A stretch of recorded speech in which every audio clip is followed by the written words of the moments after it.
Anything you want. I got it.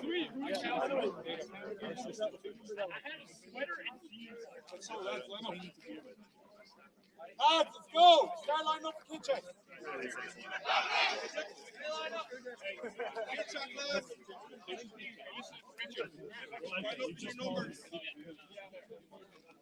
Oh, that's the short of 31.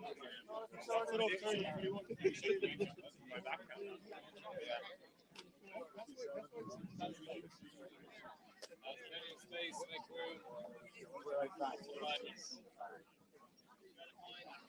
53. What sheets, man? Junior loses where he is all the time. Just you, me today.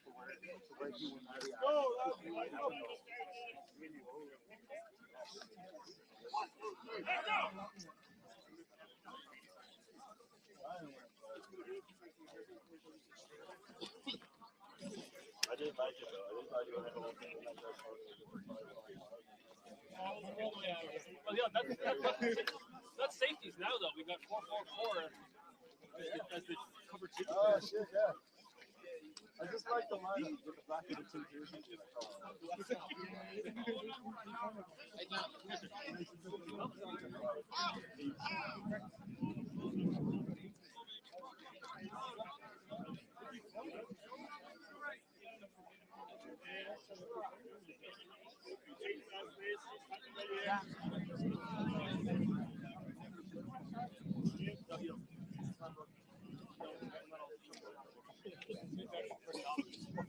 You just like take it, you take it to know us.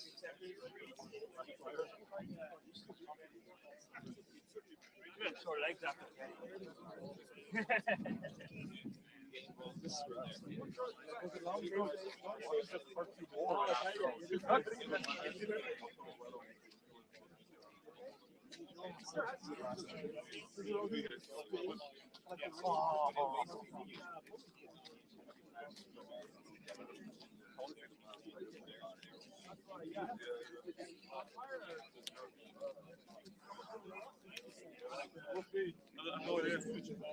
He might be rooting for nobody.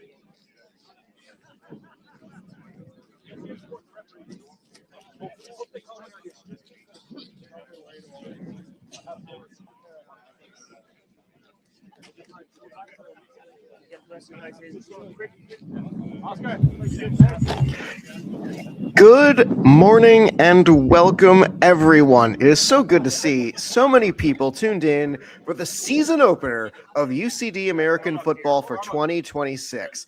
My name is Max Wolpoff, and once again, I am the voice of UCD American Football. It is so great.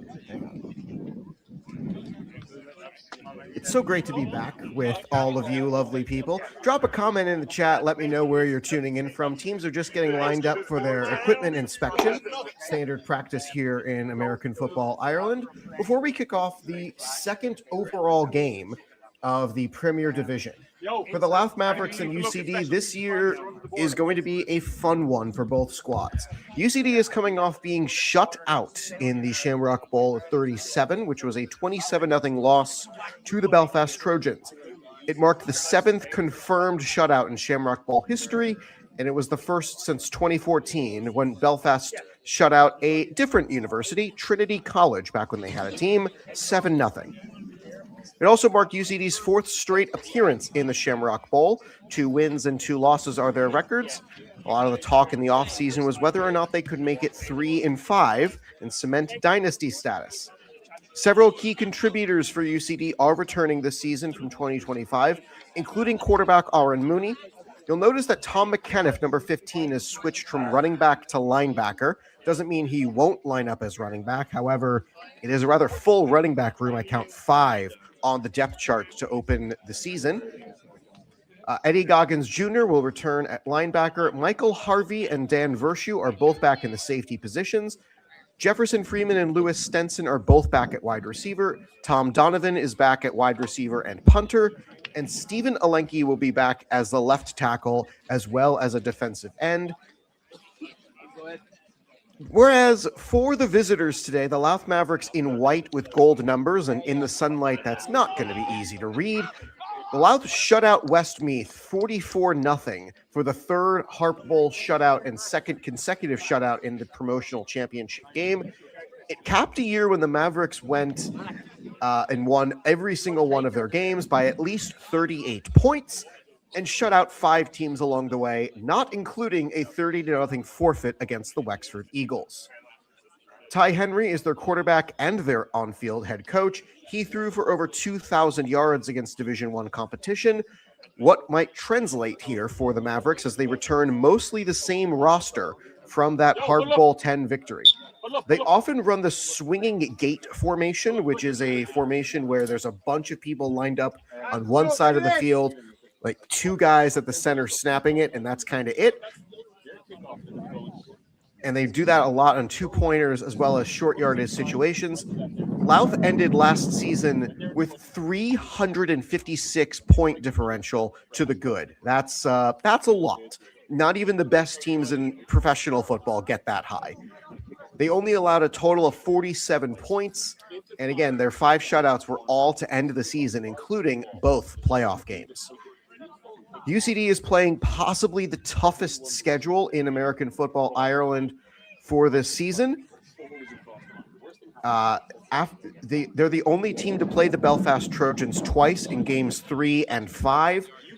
They're also the only team, I believe, to travel north twice. They play the Trojans at home and here on the road in Belfast, and they also play in Carrickfergus to play the Knights. They're one of 3 teams to play 3 weekends in a row, along with Louth and Craigavon. After classes end for UCD students on May 16th, which is often when a portion of their roster leaves the team for the year, the squad plays the Trojans on the road, the Vikings on the road, the Admirals at home for variety's sake, and then finish the year on the road against the Dublin Rebels. The only road game of the season where all students are present and likely to make the trip is a trip to Carrickfergus to play the Knights. Each of those final 3 games of the season will be in 3 consecutive weekends. Series history before we get started with the coin toss, as we're a few minutes away from kickoff, so hold your fire on when we're going to start the game. This is going to be the second time UCD and Louth have played in the Premier Division and frankly have played at all. Louth began play in 2014. Hang on a second. I'm getting a message. One moment. I got to reply to this. We're going to kick off first. All right, kick it off. Hey, we're not doing that yet. Relax. We're not doing that yet, but all right. You've heard from head coach Dara Farrow. We're not doing anything yet, so everyone relax. So that means you all as well.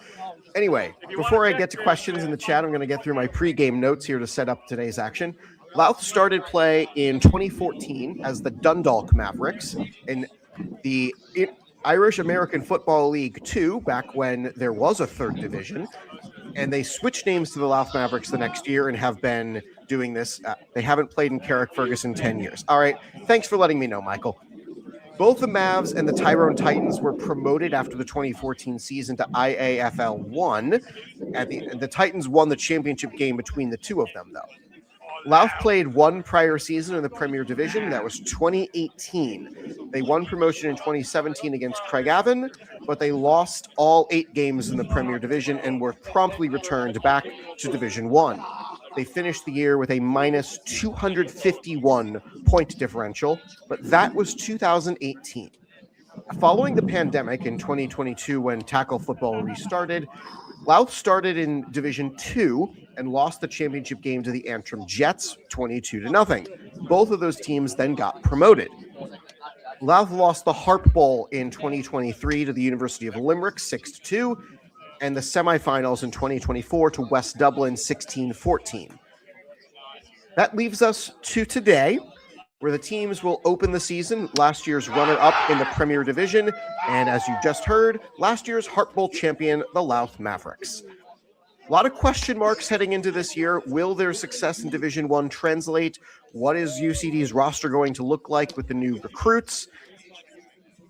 So we got people tuning in from Belfast, tuning in from Cork. Mr. Freeman, I see you tuning in from Washington State.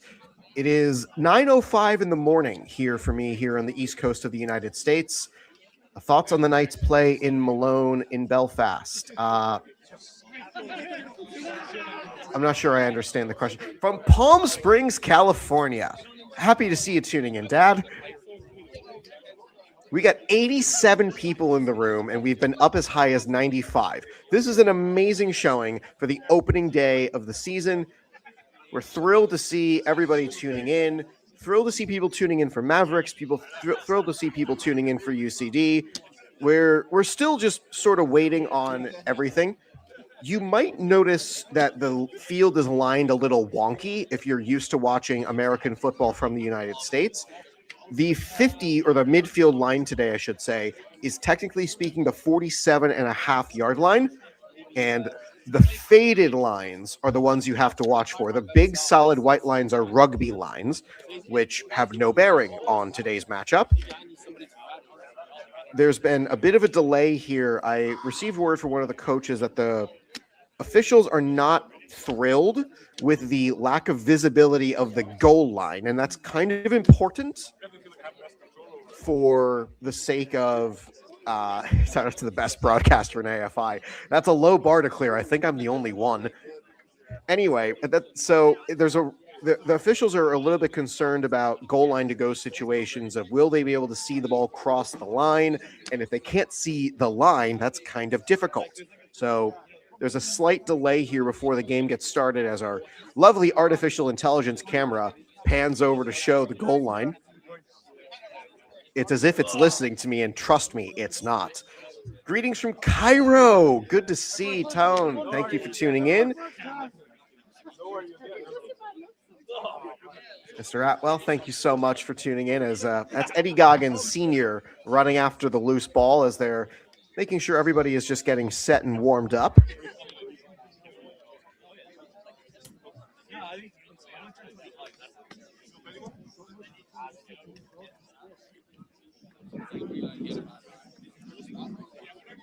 Yeah, B-roll of Eddie is always a good thing. Again, I'm not 100% sure what the solution here will be if the goal lines are not visible. Greetings from Vancouver. How is it today on the Emerald side of Canada? It's good to see. Yeah, again, I'm really confused on what the potential solution here is. It is a Saturday, and typically that means you're not going to find somebody willing to work to paint a line. Again, I'm not 100% sure what they're going to do here. There's a couple of captains coming out to midfield to discuss with the officials. This is one of those administrative things that's just got to get done right before a game can start. If nothing else, for the sake of the officiating crew, they really need to be able to have a clear shot down the line.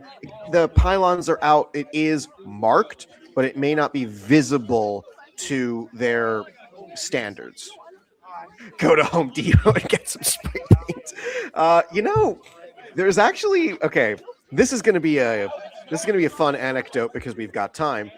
Every spring, I read a book called Football for a Buck. It's by a great author by the name of Jeff Pearlman, and it's about the initial launch of the United States Football League. The USFL had a couple of teams that were really good and a couple of teams that were really bad. And one of the teams that was really bad was the Washington Federals. They stunk on the field and off. Specifically on the field, they played at RFK Stadium, but they shared it with the then called Washington Redskins, now called Washington Commanders, and that franchise gave them absolutely no help. So as a result, the team had to sort of scrounge together in duct tape and bubble gum their operations department. And one of those things was painting the field. The relevance of the story is that they went to a hardware store and found paint rather than field paint to paint the lines and the end zones. That paint was not suited for sports. The delay is for the lack of visibility of the goal line. That's what I've been told, Bengals Pro 8965.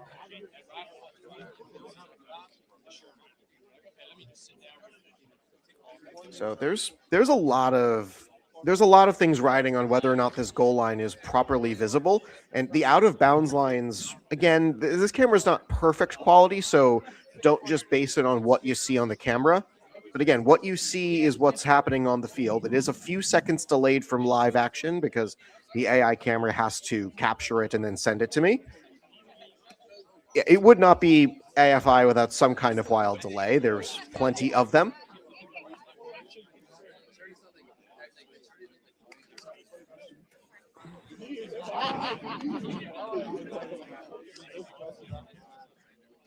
Yikes.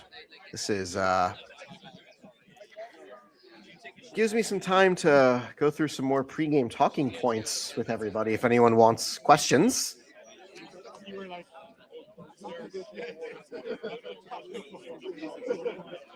The only game to be completed in the Premier Division so far was a Belfast Knights victory over the Cork Admirals.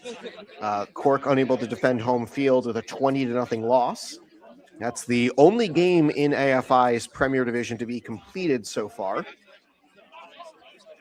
Meanwhile, in the Harp Bowl conference, there were 2 games completed, actually. The South Dublin Panthers have won both of their games that they've played. 19-0 victory over the Northwest Vipers in Week 1, and a 16-8 win over the Causeway Giants last week. Another game tomorrow, the West Dublin Rhinos will face the Westmeath Minotaurs.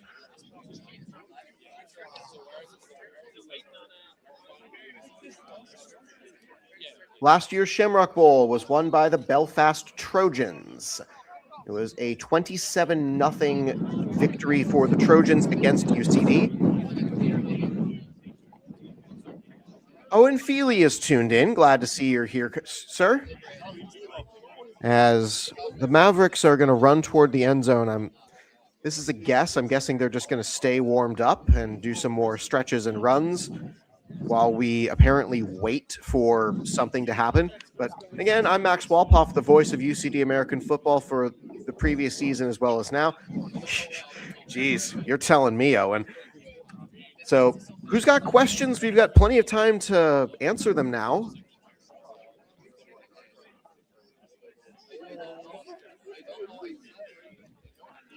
So we've got 100-something people in the chat. I know people are tuning in from all over the world. We've already had California, we've had Cairo, we've had Vancouver, Canada.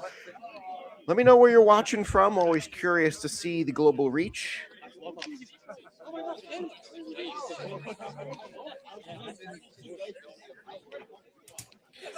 All right, I have received word that from one of the people on the sideline that they are going to get spray paint to get the lines clear. Oh boy.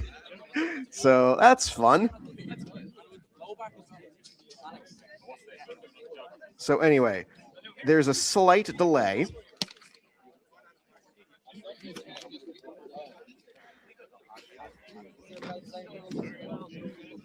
All right, greetings from Romania. Good to see. Where am I commentating from today?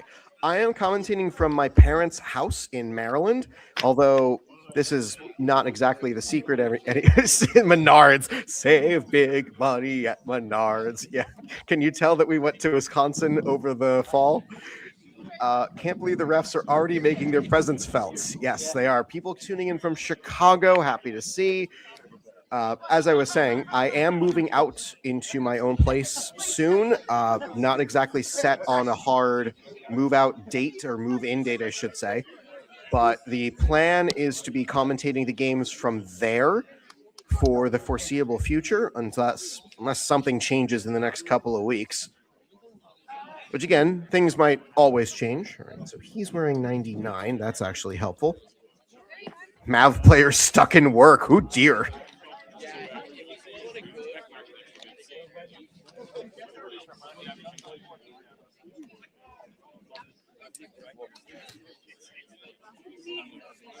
So UCD is going to get some paint to make sure the goal line is clear. And again, this is a fixable error, but it does mean that the start of the game is going to be delayed a little bit. Got time for questions if anyone's got more.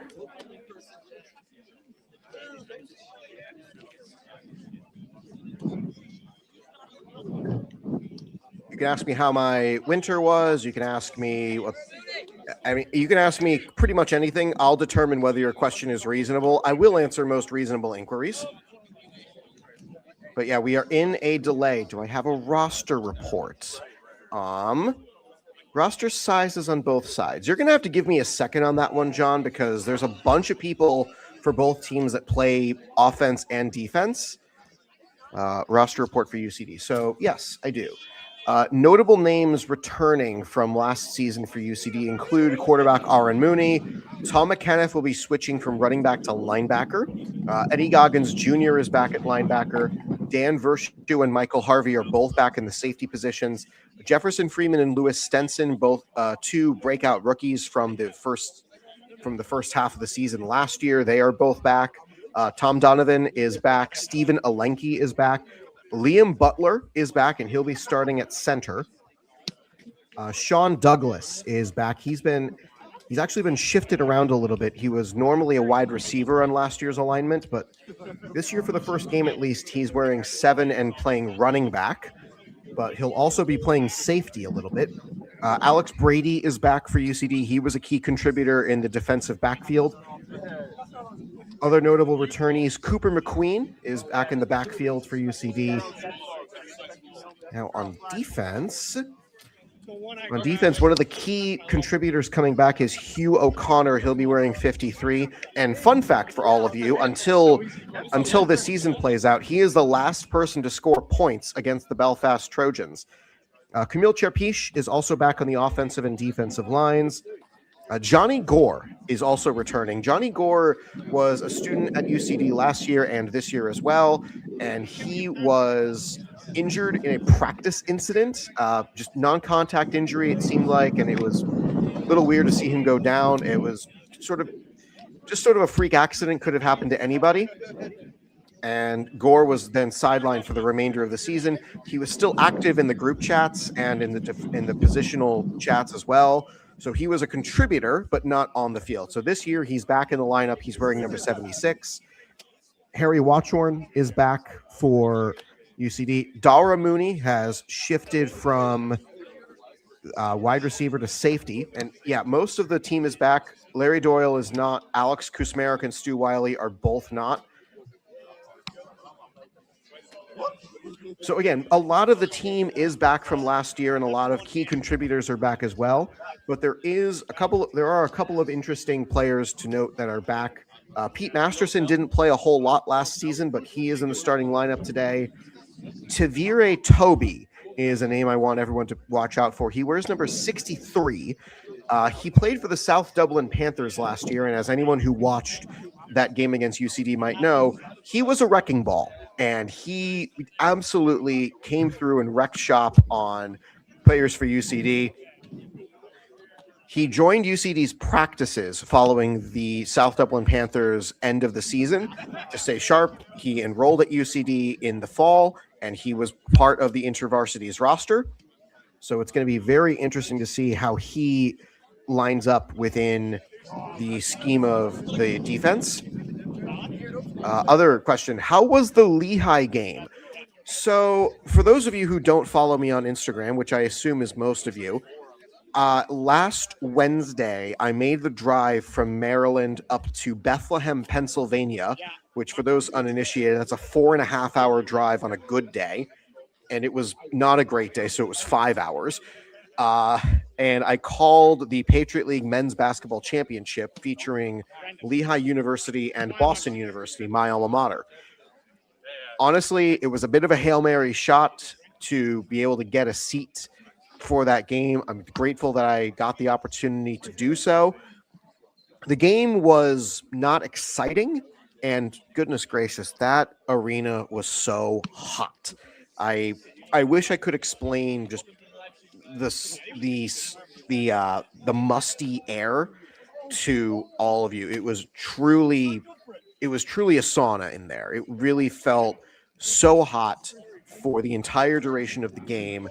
It was the second largest crowd in Lehigh history to watch that game at over 4,300 people.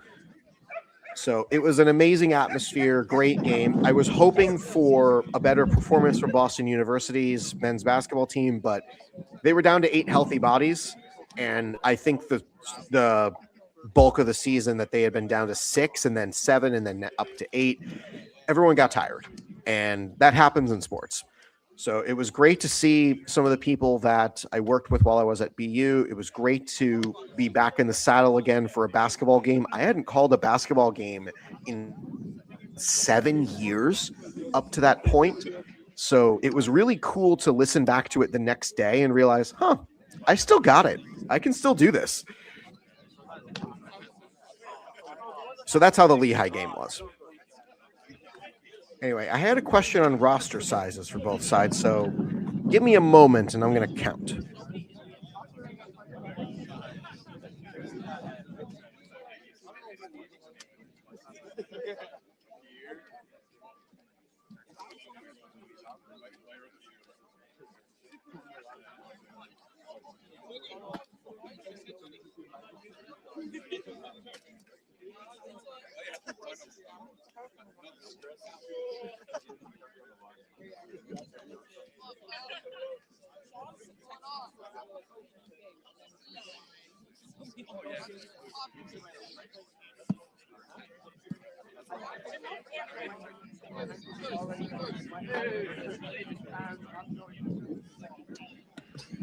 By my count, based on just what the Mavs gave me, I have 27 on their roster. It looks like they have at least a little bit more than that in their stretch circle. So give me a second to count UCD. So 27 is my answer for that.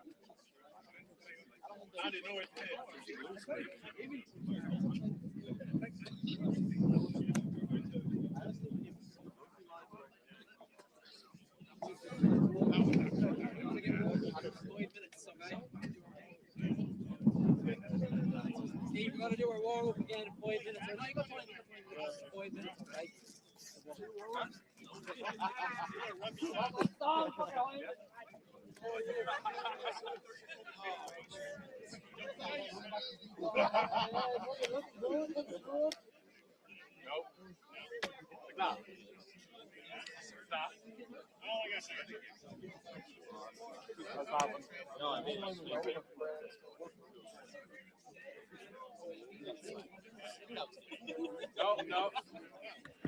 And I believe the answer is 39 for UCD based on the charts they gave me. So 27 and 39 is the roster sizes for the visitors and the home team respectively. We are in a delay for those of you just joining us. The goal line is not sufficiently visible for the officiating crew today, and hence the reason for the delay in the action. So teams are just trying to stay warm. This was slated for a 9 a.m. kickoff, and we apologize for not being able to bring you the game on time. So for now, just see the lovely images of Dublin 4.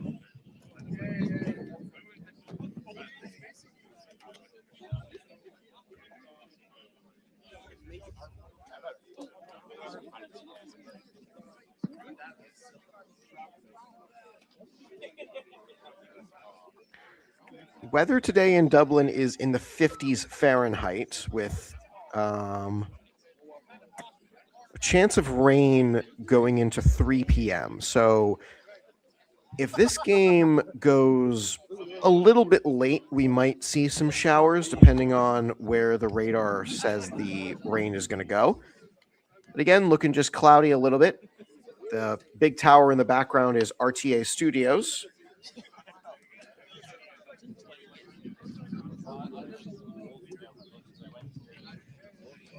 Who's got questions? We've got time.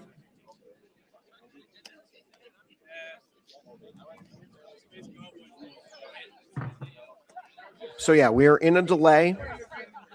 What am I missing most from Ireland? I'm going to say the same thing I said at InterVarsities and with Flag, the food. I don't think enough people in America realize how much better for you the food is in the European Union. I really don't think enough people understand just how much fresher it is, how much better for your body it is. Again, I lost weight going there. I moved back here, and within a couple of weeks, I put all the weight back on.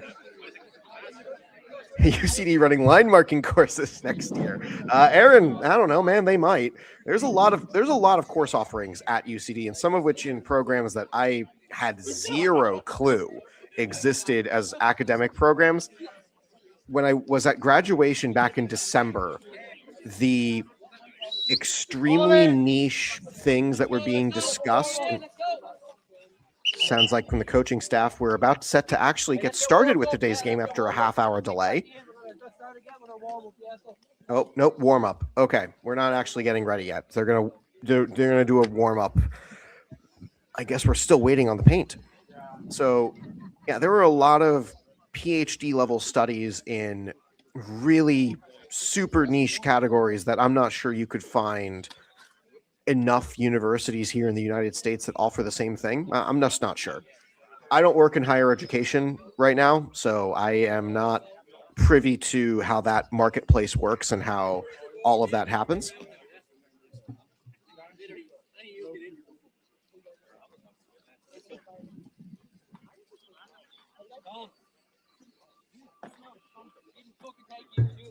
Good to see you, Koos. Glad you're tuning in. Is it true that the coolest course at UCD is space science and technology? I wouldn't know, guy who took the class. I am not space oriented. I am not math oriented. I am not anything in the hard sciences.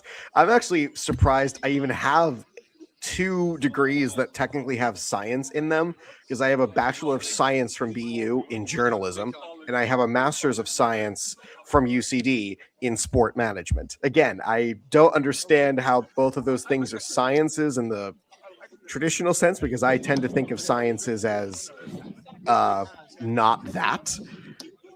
But I guess people management is a science.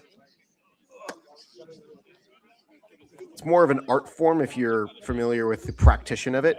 Koos, it's good to see you tuning in, cheering on some of your old friends. Do you know where you can buy line paint? No, John. I actually don't know where to buy line paint. I've never had to, because, frankly, when I show up at the field for whatever sport I'm in, typically the lines are already done. So I'm not 100% sure. The only time I've ever had to line a field is when I worked at Georgetown University in DC. The volleyball team shared a facility with the basketball team, but the lines for volleyball were not hardened into the basketball court, because that would have required reinstalling the court. And for whatever reason, the school doesn't want to take the expense for that. They have their reasons.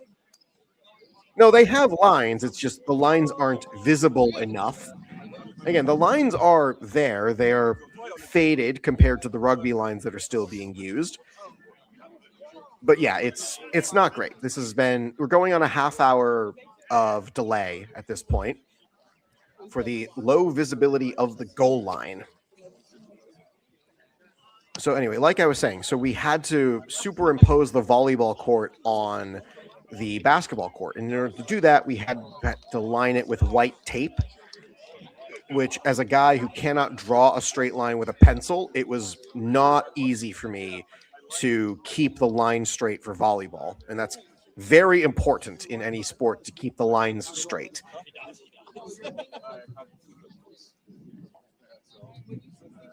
This is the only game on the docket today.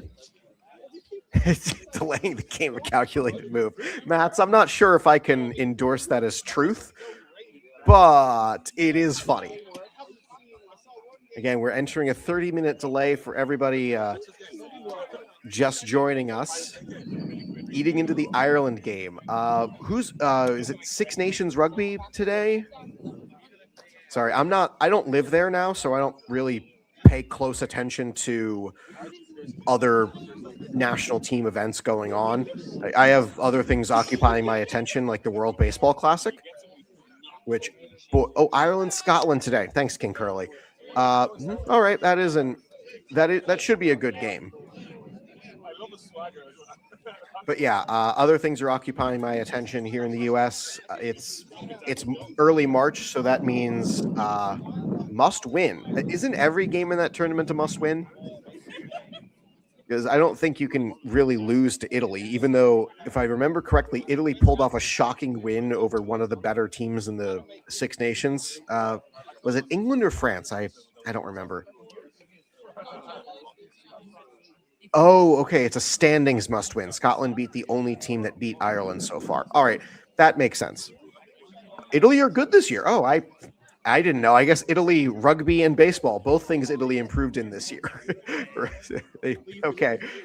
So for the Lost, the World Baseball Classic is a fun tournament put on by Major League Baseball as well as the Major League Baseball Players Association that invites, I believe this year it was 16 nations to participate, and a lot of the players on some of the lower level teams like Brazil, Israel, not Colombia necessarily, Panama, Canada, even, and Italy, they brought in Americans who can claim heritage and or eligible for citizenship. I bet Italy has visible lights too.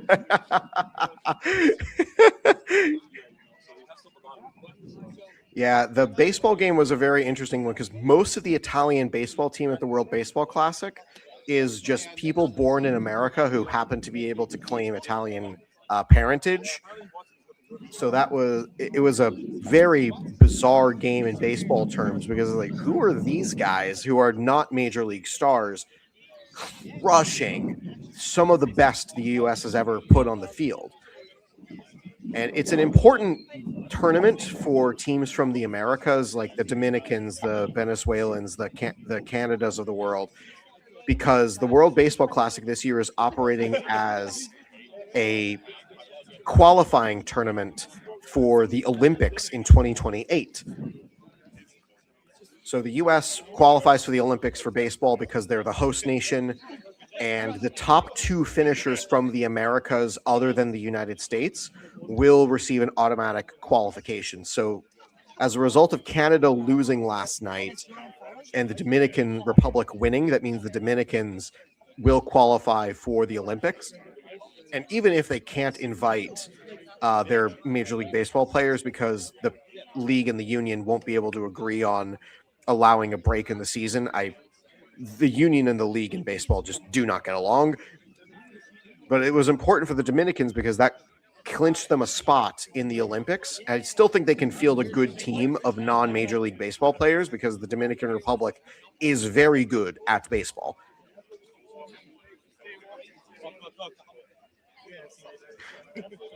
So, Dylan, I got the same message from my sideline contact who is not playing today, and I believe I can report now that the UCD will lose the coin toss, and that will give the first choice of reception or deferral to the Louth Mavericks due to an ambulance delay. Huh. All right. Well, it's important to have medical personnel.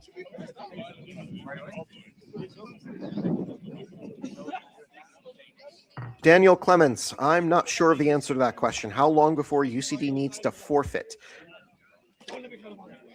Oh, that was a quick answer.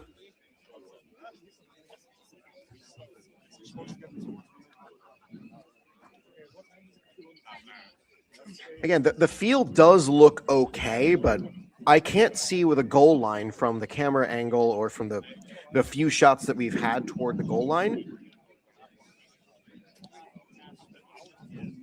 This would be a truly bizarre beginning of the season for UCD.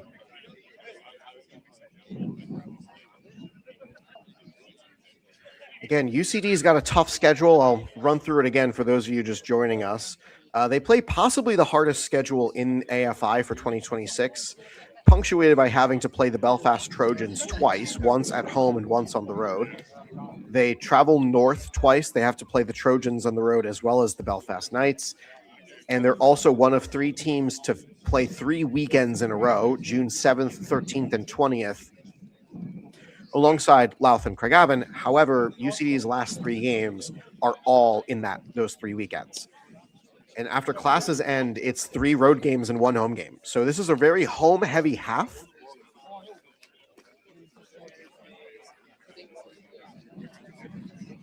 I'm not on the field. usually have a pretty easy season. I'll have to take your word for that one.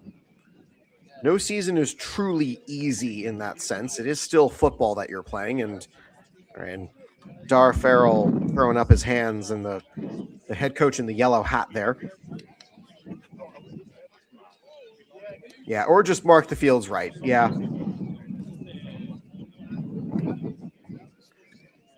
John, that's a fair question. I'm not sure when the officials got to the field to inspect it. Again, the officials in this league are also learning the game as they go, just like some of the players are.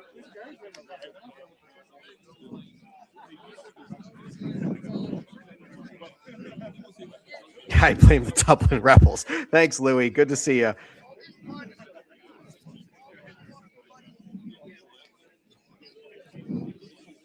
Yeah, I'm not 100% sure what the procedure is going to be here if the delay goes beyond a certain point. But I'm holding court. Got questions. I can answer most of them.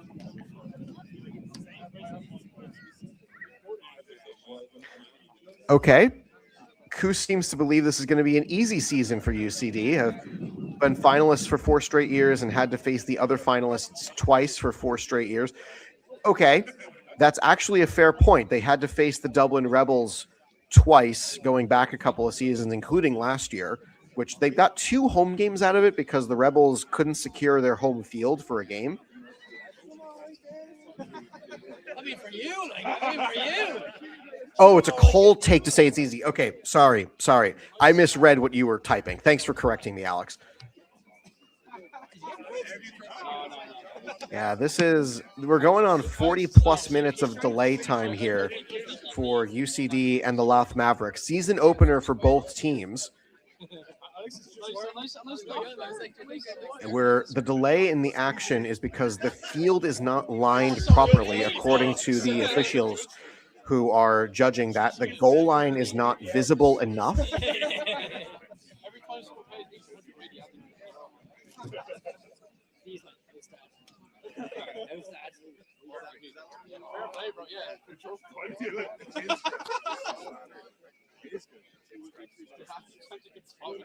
Now that I think about it, begging for a Lego set. Do I know who the white cap is today? Nope, I don't. I do not get a roster of the officials, so I'm not sure who is playing. They'll never spot the ball right anyway. All right, Daniel. A little harsh there, but I can understand where you get that from.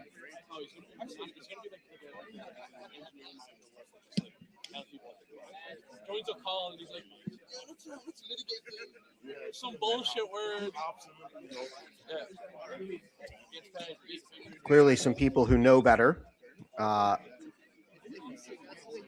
Daniel, I don't necessarily think you're wrong, and I also I can't prove if you're correct, as many times when there's a sweeping broad generalization and followed by the punctuation, am I wrong?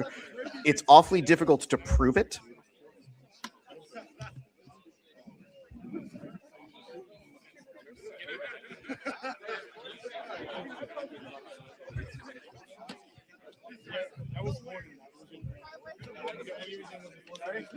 Ryan, that's a very funny joke. Man, again, we're sitting on a delay right now, so got time for questions if anybody is interested. The game was supposed to have kicked off at 1 p.m. local time, which would have been 9 a.m. here because the U.S. has entered daylight savings time for the spring and Ireland has not. So I'm taking questions from the audience. We've got 137 people in the chat right now waiting for this game to start, causing the delay. All right. The officials on the ground do not believe the goal line is visible enough for them. Bert Toast, so that's the official answer, is that the goal line is not visible enough. So again, we're sort of just waiting this out. We're trying to see, how would I fix the NCAA? Kyle Freeman, even today, on this delay, we do not have enough time for me to go through my 2 dissertations on this subject. 135 people watching nothing. Hey, I'm not nothing. I'm sitting here in a corner, shoved in a box. Oh, man. How would I fix the NCAA? There's so many. There's so many things I would do to fix the NCAA. You might have started me off on a 2+ hour TED Talk PowerPoint presentation. Yeah, I've written two dissertations on the subject of the NCAA in my time in college, and yikes, it's a messy organization, in part because there are so many competing snakes who are all fighting over the same rat. In a sense, they're all trying to cannibalize the same. Looks like we might have time. Yeah. I'm not sure who's in charge of lining the field. This isn't unusual for the people to have the rugby lines look more prominent during the football season. This is relatively normal. If you went back and watched some of our home games from last year, especially in the early half of the season during rugby season, the lines for rugby are much clearer. Just put t-shirts down and let the boys play. Yeah, again, we're approaching a full hour delay. Oh my. Thank you to the Orlando family. UCD is looking at a potential forfeit here if they can't reschedule the game. Oh boy.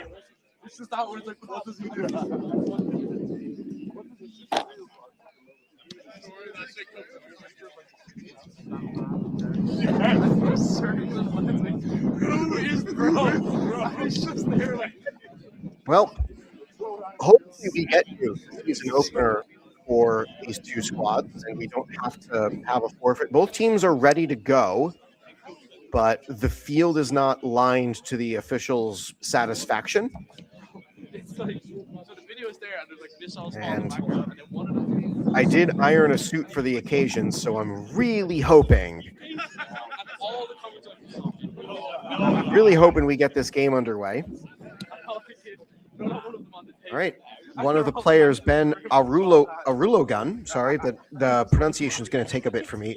Ben Arulogun is in the comment section saying that they have paint. We have spray paint, everybody. Huzzah! Everybody clapping up for UCD. 143 people in the chat waiting for the official start of the AFI Premier Division season for both the Louth Mavericks and UCD. And we finally have paint for the lines. The game was supposed to start. Spray paint is acquired. Yes.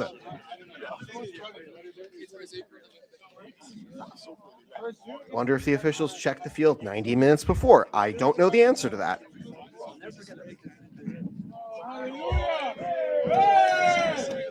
I hear the hallelujah call out, so that means we do have paint.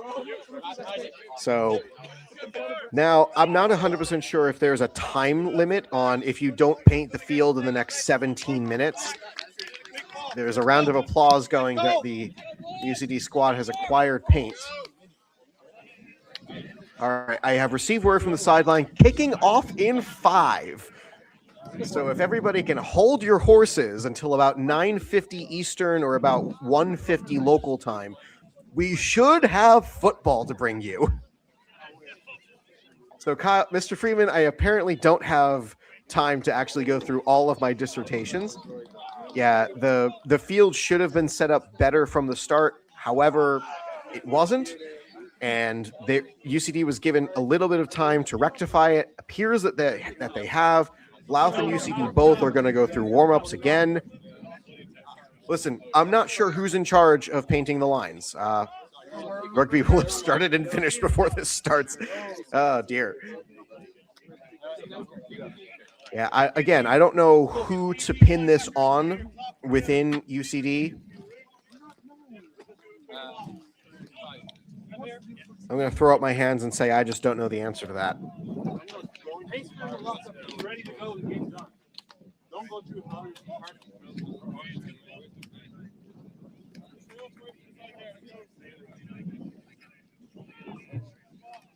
In fairness to the players, at least the field itself looks like it's fine, unlike the Big 12 championship in basketball where they played on a glass court, which, if anybody's been watching, oh my goodness, I don't know what Brett Yormark was thinking there. They had to switch to a traditional hardwood floor for basketball for the semifinals and finals because too many people were slipping, which, what did you expect? Yeah, it's an outside company that do the fields. So again, I don't know the name of said company. I never had to learn it last year when I was at UCD. I just showed up and the field was lined. However, I will say that the people who lined the field last year, midfield was not perfect at 45. And today the field, for whatever reason, is 47.5 for midway.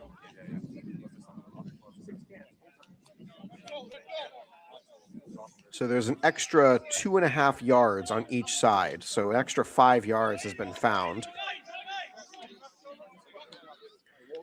So both teams are going to go through their warm-ups. Boycott the company. I don't know. Chris, I don't know who it is.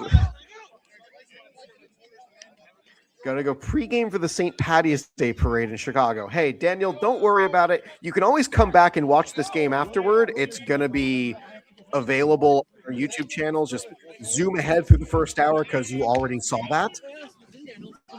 Hey, I understand that there's a lot of conversation in the U.S. about the prevalence of astroturfs at American colleges and high schools especially. There have been some really interesting academic studies on women's soccer players who play their careers on astroturf and the prevalence of certain cancers within those players. And again, I'm not sure what precisely is the cause. I don't know if it's necessarily causation, correlation type of deals, but it does warrant further investigation that goalkeepers especially were having some issues with their health in later years after playing their entire soccer careers on AstroTurf.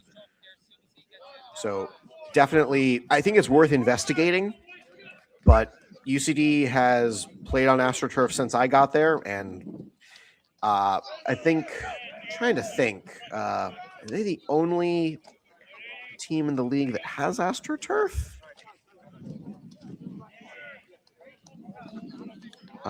Cork didn't.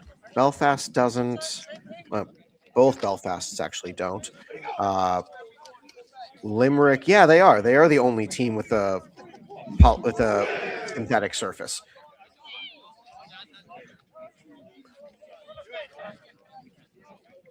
Yeah, Daniel. Yes. You were committed to 50 minutes of watching. You weren't committed to watching 50 minutes of paint dry. You were committed to watching 50 minutes of us looking for paint to dry. Yeah, a lot of teams in the NFL and college are having those same discussions about what the deal is with their surfaces. So Mavericks and UCD, it looks like we're finally going to get set to get underway. Find that we have acquired some spray paint within the 1 hour period that we were supposed to. Got injured because of the grip last season. Well, no wonder you have a negative opinion of it.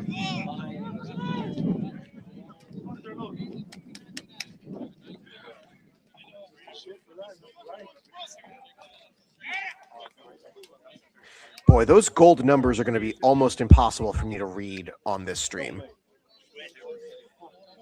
Hey, listen, I'm a bit biased too to people who have wronged me in the past and have to then talk about them later.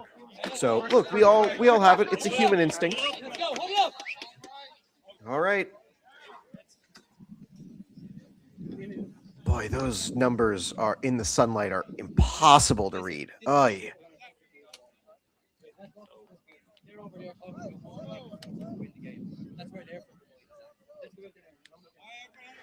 You might be able to overhear the head coach, Dara Farrell, telling the team, that the conversation on the field, I cannot confirm this, but I'm reporting what he said, that the Mavericks were advocating for a forfeit, and hopefully for UCD's sake, that means that they are going to be able to potentially out-mindset the team. All right. So it looks as though and Louth will receive the ball first to start the first half. We're finally set to get underway after a 50-minute delay from the starting time of 1 p.m. local at 1:50 local, 9:50 a.m. here in the East Coast of the United States. The kickoff team is on the field for UCD, set to kick things off. Pete Masterson, number 18, will be the kickoff man after the departure of Will Lambert as he's taking a year at North Carolina State. Did they even paint the lines? I didn't see, so I guess they did. All right, here we are, folks. It looks the same. Well, it looks the same. Right. So let's see how the 50-minute delay affects both squads. Ready, baby!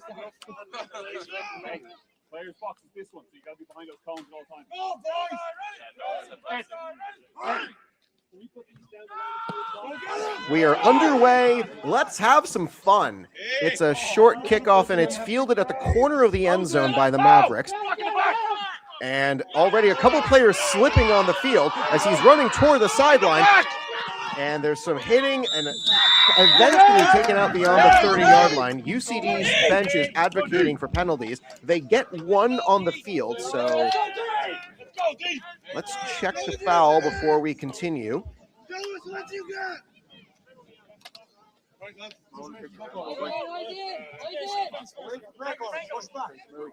So we're going to check the foul first.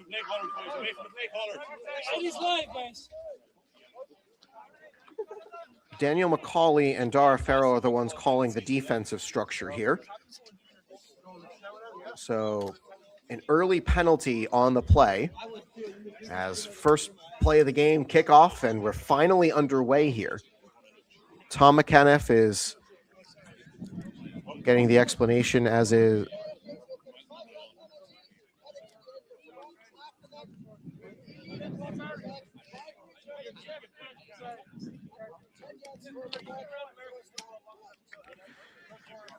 so it looks like there were two penalties on the play, a during play penalty and after the play penalty that result in both being enforced.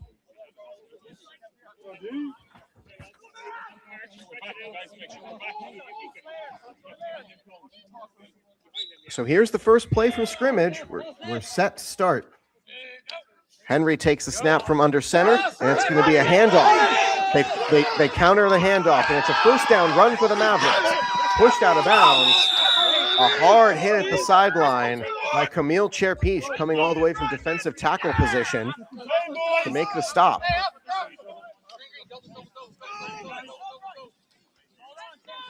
So a lightning strike start for the Mavericks. First and 10 from about the 40-yard line. Empty cadence, trying to get some of the three guys down for UCD to jump. It's four, actually. I see the four bodies. Not sure what the largest city in Quebec has to do with this offense. It's an RPO option pitch play. Another first down run for the Mavericks. Cutting back upfield, and the play is stopped, closing in on the red zone.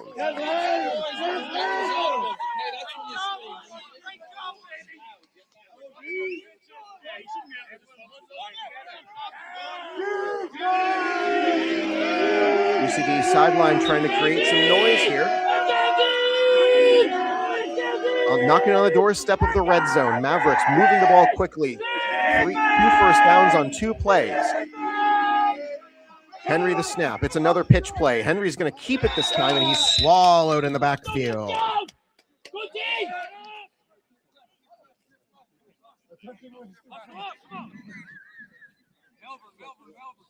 So that's the first play for the Louth Mavericks to not go for a first down. Two receivers left, one to the right. Henry in shotgun. This is typical formation for teams. They always tend to go in shotgun. It's a handoff, bounces outside on the left. And it is going to be a tackle. Looks like it's a first down, closing in on the 10.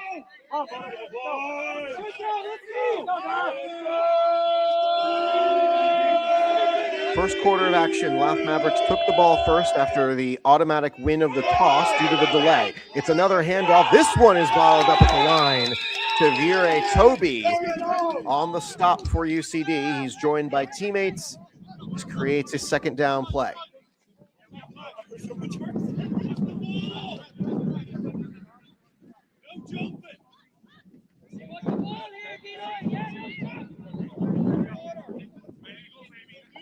Louth does have a kicking unit in case we get to that point. Their kicker is Jerry Lawless, number 20.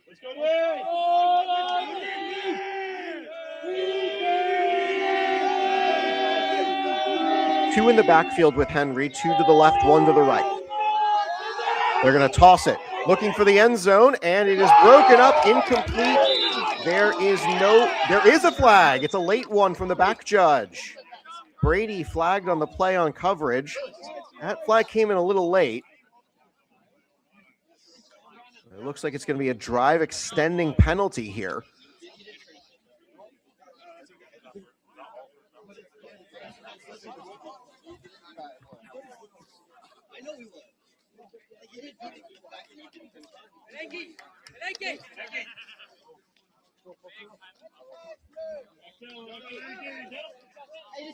Yep, that's an automatic first down.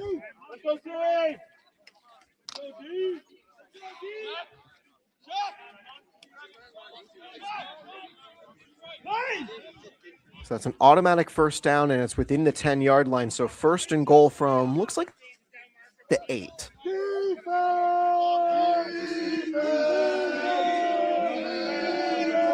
Two receivers stacked to the left, one receiver right.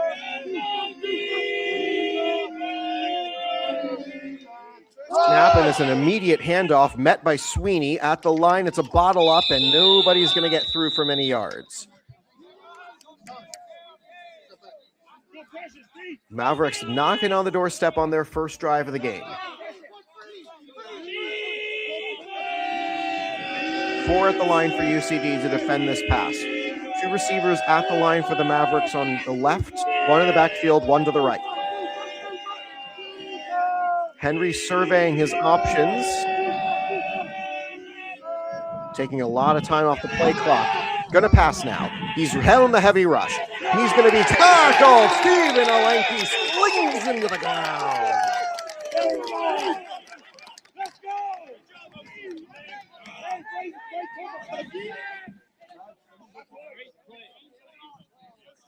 Olenke stands 6'4", the County Kildare native. Has represented the Irish Wolfhounds before in 2024. He's an electronic engineering student at UCD, known for his physicality. So now it's going to be 2 receivers each side.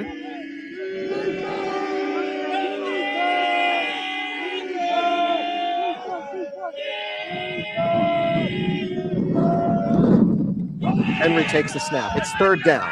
Going to go to the end zone, looking for that side, and it's a catch made! Brandon Poulin able to bring it down for the first touchdown.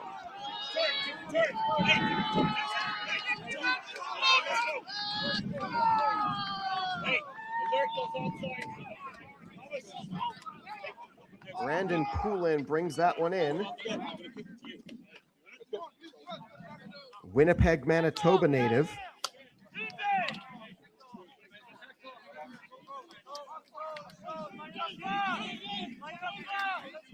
And here it is, swinging gate formation. Louth ran this to great effect last season.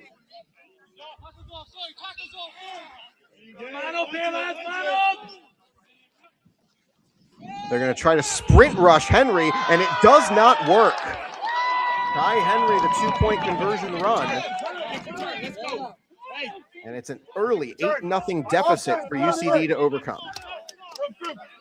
Let's go! Down here, let's go!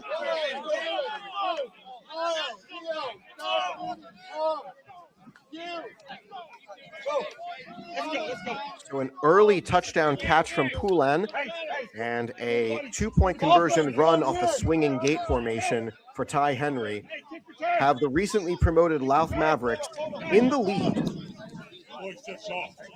Boys, these are so soft. Mom, you're so soft. 30.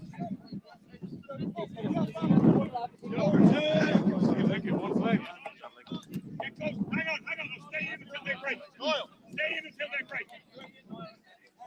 Looks like UCD is anticipating potentially something here. Louth did like running onside kicks last season in Division I to potentially steal a possession, which at a certain point when you're up by 30 and 40 points in a game isn't really sportsmanlike, but it's still your job as a defense to stop it. Hey, I'm on the 30.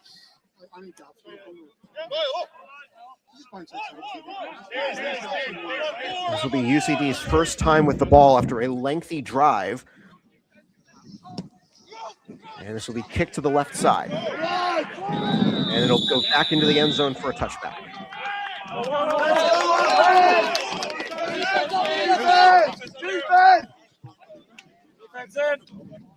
UCD offense will be led on the field by their quarterback, Aaron Mooney.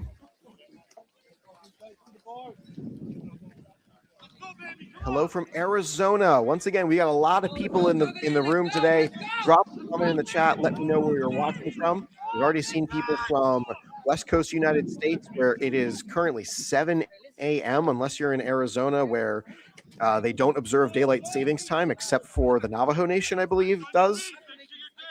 So Arizona's got a 100-mile stretch of driving where it's 7 time zone changes if you want to be 100% accurate.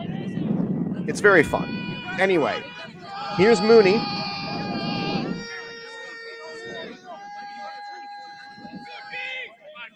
Mooney in the backfield, got 2 receivers to his left, and then it's a false start penalty. As Masterson went in motion, and a false start delays UCD's offense from getting the drive going. Sean Douglas is the starting man at running back.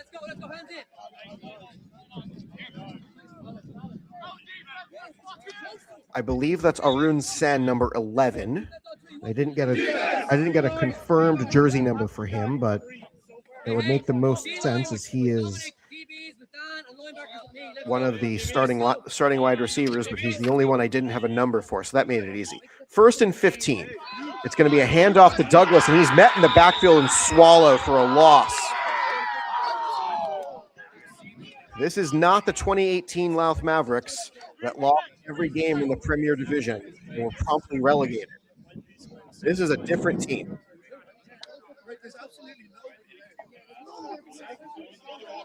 Sen will shift to the right side. That's 2 receivers each side with Douglas in the backfield. He'll call for some motion from left to right. That's Masterson. Mooney is rushed heavy, gets the pass away, and it's caught. Catch made and goes out of bounds. Heavy tackle to finish the play, but it's a first down UCD following the stutter steps on first.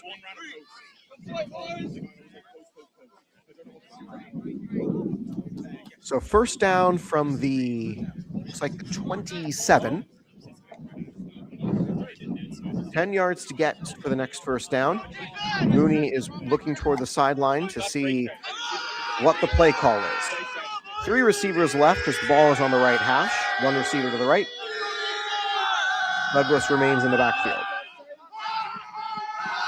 Mooney looking left, looking right, scrambling around. He's going to run. He throws it away. Had a receiver in the area. There is a flag in the backfield, so this is it's a third down. My bad. That's not I don't believe that's going to be intentional grounding, but there might be a hold in the backfield. Or maybe an illegal use of hands. We'll see what the signal is.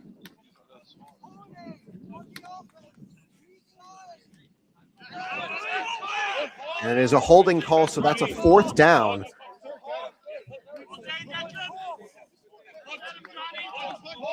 And UCD is going to line up to punt. Tom Donovan is the punter with Dara Mooney, the long snapper for UCD. Kick returner from Louth's roster is Oron O'Kane, number 17. It looks like they have two guys back, actually. Get some water. Run away from it. It is a short fourth down, so looks like an offside. An offside would send UCD to a first down, but I hear the kick get off, and it goes away. Not a great kick. So it's another good starting field position for the Mavericks. 3 and out goes UCD, following several stutter steps on first down.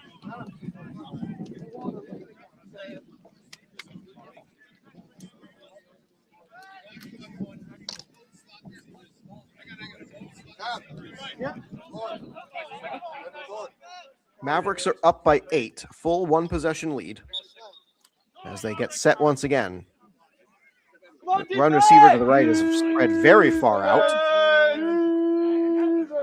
Looks like they've got zone coverage. There's a handoff to the running back. He breaks through the line, and it's going to be a first down. There's a penalty flag coming in from the umpire on where the run went, so hold everything, folks. We might have ourselves an offensive penalty to knock the Mavericks back. And indeed we do. UCD wisely takes the yards and forces the Mavericks to redo first down, 1st and 20.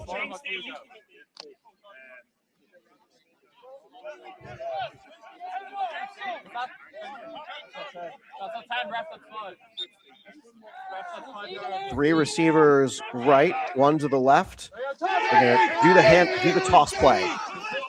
Receiver outruns the line and is eventually slung down on the play. Tom McKenniff on the tackle. McKenniff, a prolific running back last season, made the position switch to linebacker. He's also the quarterback of UCD's flag football team. This is 2nd down for the Mavericks. Looks like maybe about 5 or 6 yards to go. Call it 5, 2nd and 5. And Henry's going to run. And Henry gets the first down.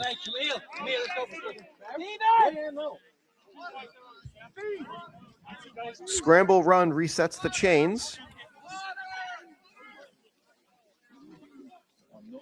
Alenki will step off, and Chair Peace will come on.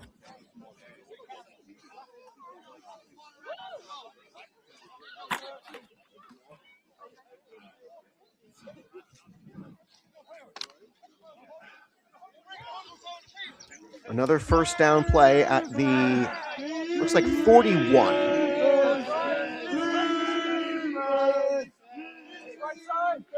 Two receivers each side. Henry takes a snap. It's another option pitch. Sweeney blows up the quarterback, but after the pitch. It's going to be yet another long run play on the pitch. Mooney and McKenniff eventually team up to take the running back out of bounds.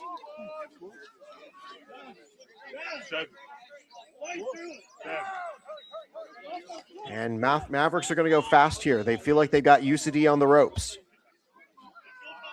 Two receivers each side. UCD playing tight along the line. Receiver goes from right to left to make it a 3-man set. Henry sped up to slow down. We have another handoff to O'Donovan. Finn O'Donovan cuts upfield, cuts back to the sideline. He's going to race to the pylon. It's a touchdown. There is a flag on the play, so hold everything here. And it is holding on the offense, so wipe the touchdown off the board. That was first down, so this sets up 1st and 20.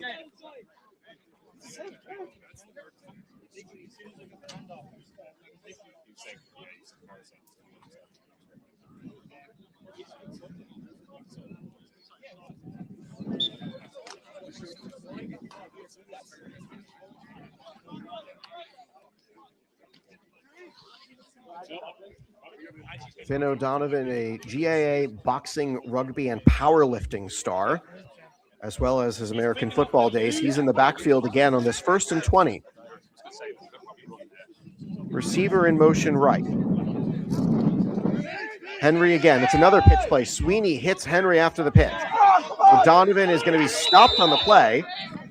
It's a long gain, but it sets up second down.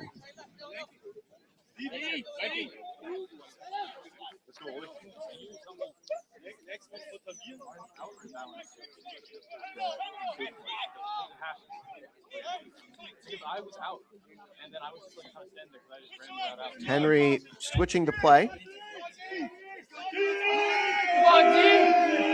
Eddie Goggins Sr. is calling for more noise from the UCD sideline to try something to get Mavericks off balance. This is a design quarterback run, racing for the pylon. It's a race there.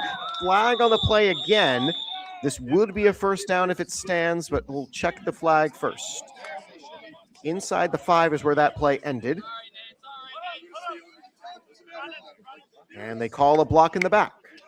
So that resets second down, as that is a costly penalty for the Mavericks.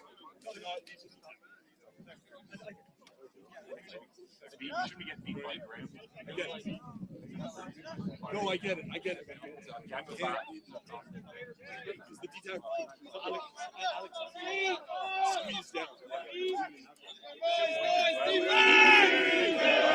Two receivers left, one to the right with a tight end on that side of the line. O'Donovan backfield with Henry. Henry drop back and throw. He's going to go to the end zone. It's caught for a touchdown as a UCD defender and the umpire collide. So that is yet another score, and Louth is up by 2 possessions.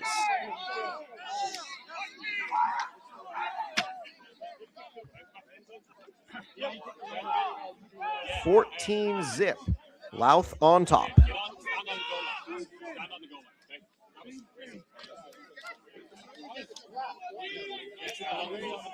Swinging gate once again. Everyone's going to go left except for one receiver, quarterback, running back, and a snapper.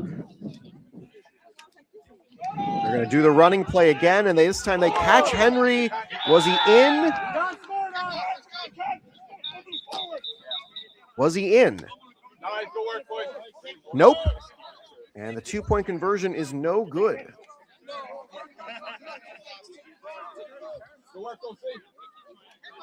So that makes it a 14-point lead for the Mavericks.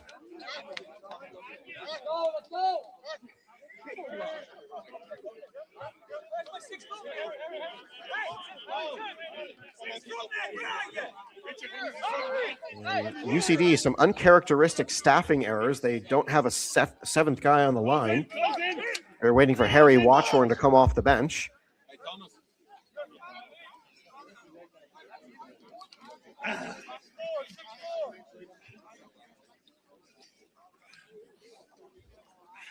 This is an unusual spot for UCD to be in. If I recall last season correctly, the only times that they were down multiple possessions in a game were both to the Belfast Trojans.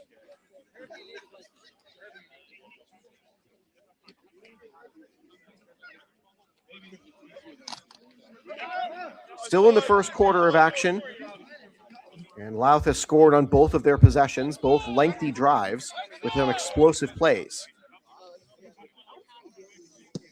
Looks like they have 2 kickers converging on the ball. This one is fielded, and it's going to be run right up the middle. Straight up the middle they go!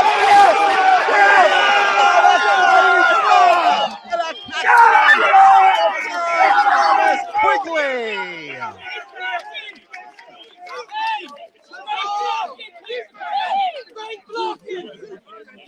Thomas Quigley runs it in for 6. And I think that's the spark UCD needed. So offense will now go in cold, looking to go for 2.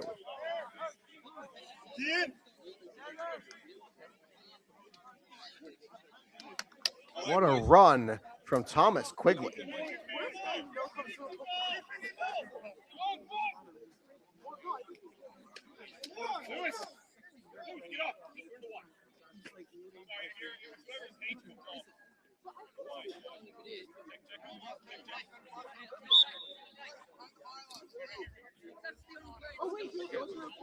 UCD lines up heavy set on the right side, on the left side of the line. It's Mooney and Douglas in the backfield with one receiver right. It's going to be a handoff to Douglas, and he does not make it to the end zone. There's a flying on the play, so hold on a second. UCD's coaches seem to believe it is an offside call coming on the Mavericks. Defensive penalty here is half the distance to the goal because the play starts at the 2. So that would put the play at the 1. So we'll wait on the call.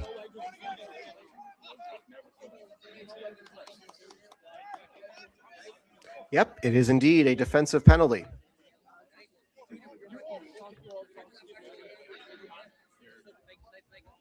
UCD trying to make the Mavericks pay for allowing the kickoff touchdown run by Thomas Quigley.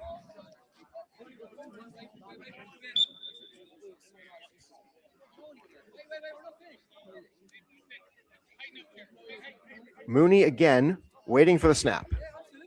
They'll call for motion from Patty Sweeney, left to right. They're going to throw that direction, and a bit of a flop in the end zone, looking for a call, not going to get it. 2-point conversion is no good. So this makes it an 8-point game right off of the electric touchdown return.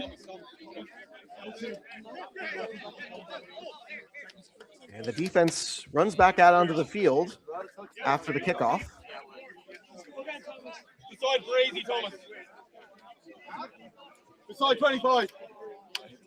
Masterson will go back out to kick, as it is now an 8-point game. The name of the returner that ran that back for UCD was Thomas Quigley, and I wish I could tell you more about him, but as sometimes happens with players on this team in the early season, I don't have a bio for him. Just had his name on the roster, and that was that.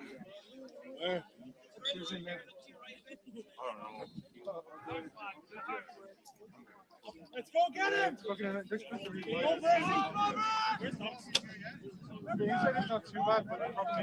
So hopefully he watches this back and realizes he needs to fill out the bio form that I sent to everybody.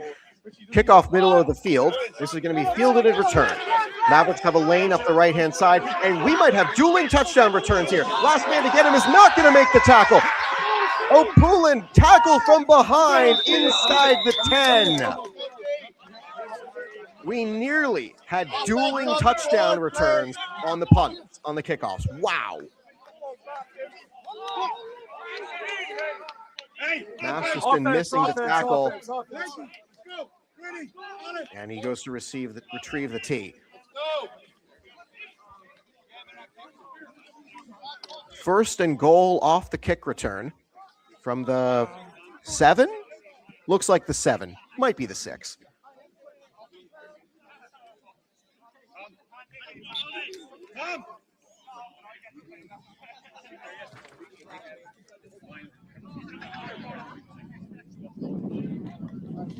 Henry again. It's a handoff, left side, sweeping it around, getting through 1, getting through 2, not getting through 3 tackles. Gained a few yards. O'Donovan unable to crack the end zone, though.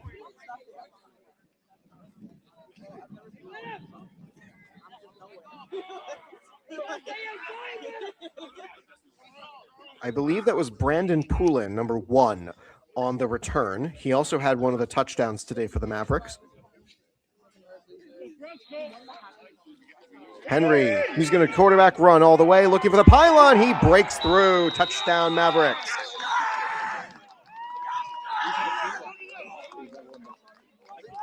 Makes it 26.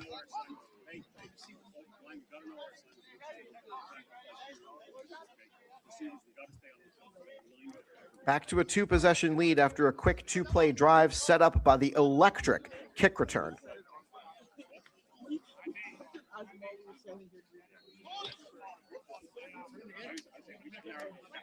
So this is going to be, it looked like a normal formation for the Mavericks, and indeed it will be a normal formation. 2 receivers left, 1 to the right. Play clock winding down. You heard the 10-second call out. Take the handoff. He's going to run, he's going to throw, and was it caught? No, Dara Mooney on defense there prevents the 2-point conversion. It stays a 14-point lead. Tuning in from Hong Kong, glad to see you again.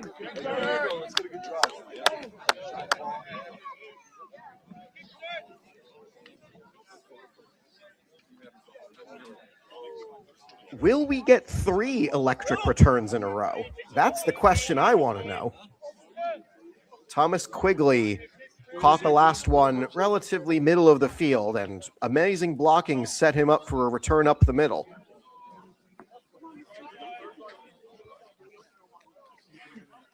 Louth is now 1 for 3 on 2-point conversion attempts today. UCD is 0 for 1. And we're still in the first quarter of action, by the way.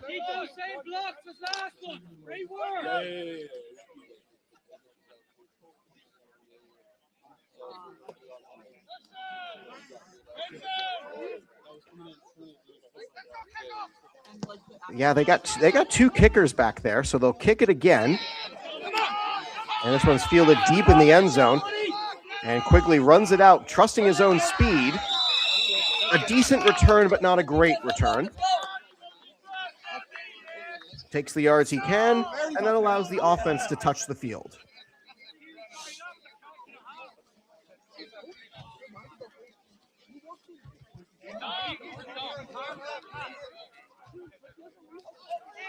UCD trailing by 14 once again to the Mavericks. Their only touchdown today came on the second most recent kickoff return. Mooney sets up 2 receivers each side. Gets the snap from Butler. Looking left, looking right, looking back to the left. It's caught, not yet. Knocked out of his hands. Masterson had it. Defense provided by, it looks like Brandon Collins, as there's a flag as well. Hold on, everyone. There are 2 flags in the backfield to sort through. My eyes went downfield, so I did not see what happened. It's indication is against the Mavericks.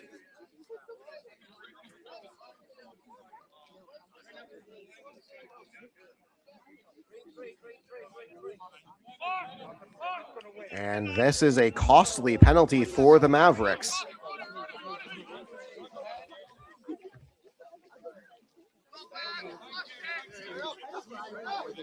First down by penalty for UCD.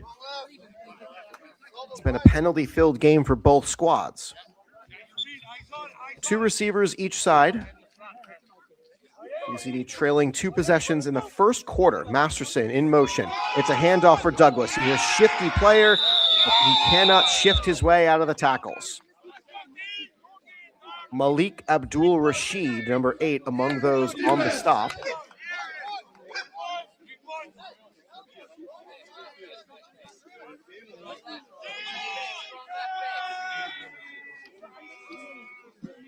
Malik is a Louth native in Dundalk.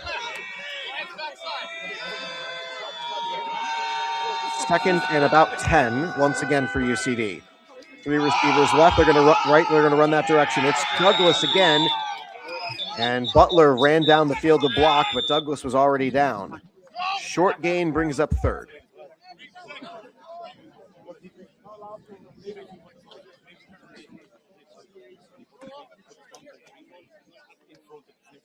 We are approaching 2:30 local time as the teams have finally switched sides, indicating the end of the first quarter. Guys, clear out. Nobody has used a timeout yet. Louth received the first half kickoff as a result of automatically winning the toss due to the field being not in the proper condition according to the officials. Definitely something that UCD will have to square away before next home game next Sunday.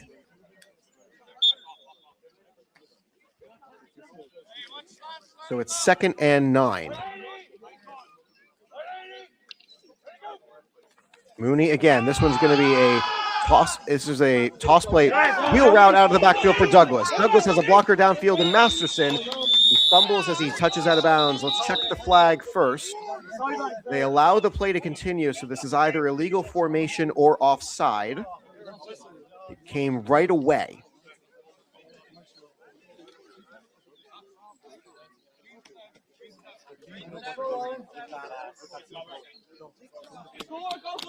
And there is indeed a defensive penalty they will not take. And that allows UCD to get a first down. Mooney and the offense await their next instruction.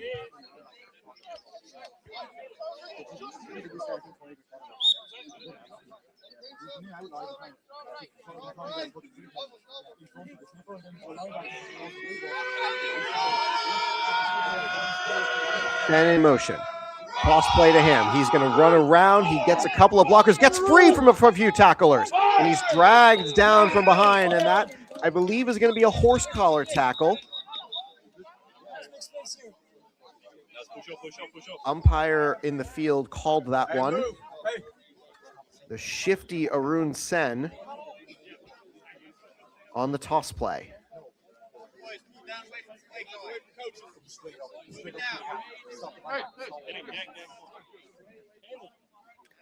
Sen did not give me a new bio or indicate that he wanted his intervarsity bio used, so I'm forgetting what I said about him during the intervarsity stream. Officials are discussing. It was a positive gain for UCD, as Jefferson Freeman among those chopping it up with the Mavericks waiting for the call.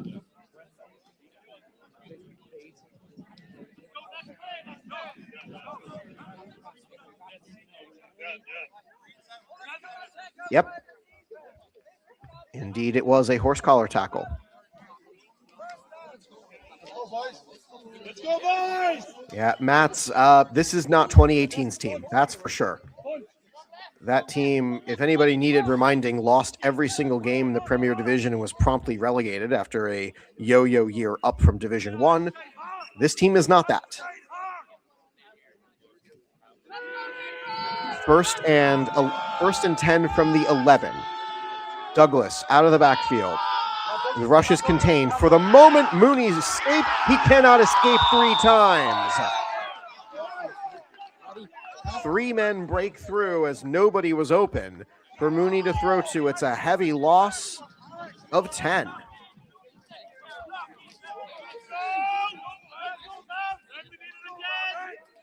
We got a lot of people in the chat. If you haven't told me where you're tuning in from, please do so. We've had California, Vancouver, Cairo, Egypt. A lot of people tuning in from Ireland. Someone in Hong Kong is having their evening, spending their evening with us.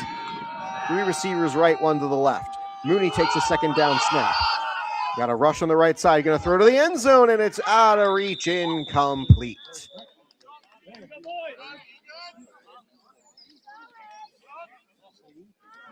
Lengthy third down here. UCD, from everything I've heard, still does not have a kicking unit, so their scoring ranges. Getting it into the end zone. This looks like go for it territory for sure.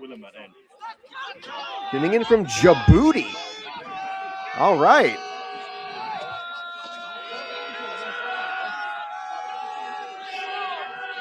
Two receivers left, 2 to the right.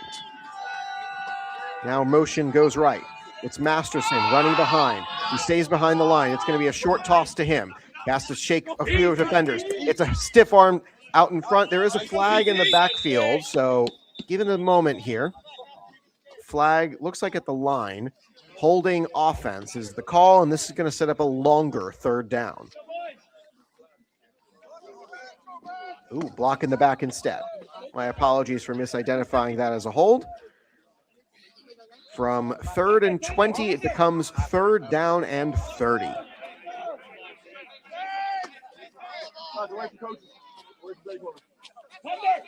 Might as well have to get to County Wexford in the south, because it is a long way to go to get this first down. About 30 yards to get, but first, and the Mavericks are going to use their first timeout. That's their first of the half. Each team gets 3. Okay, and then you think check right. I'm going left.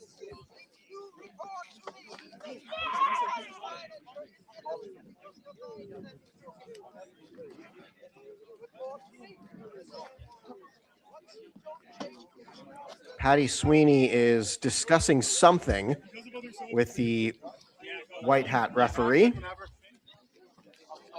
Apparently did not get a satisfactory answer for what he's looking for.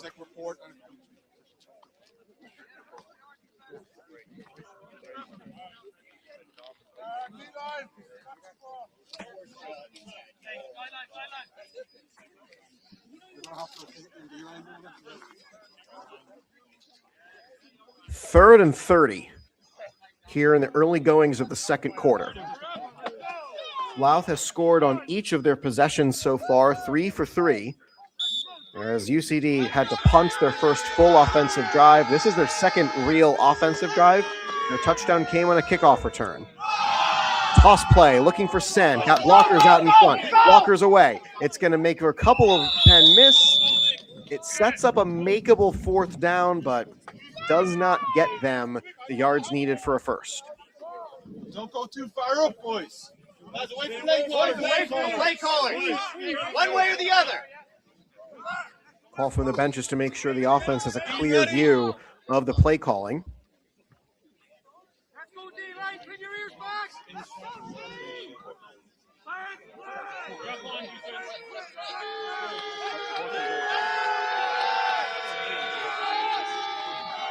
Three receivers left. Got to get the first down line. Short toss to Douglas. He catches it. Makes a few men miss. Jefferson Freeman trying to block him forward. And they are unable to get the first down. Turnover on downs.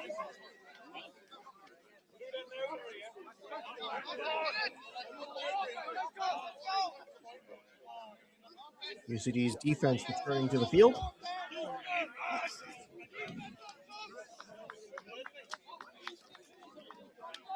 Yo, on the board, offense.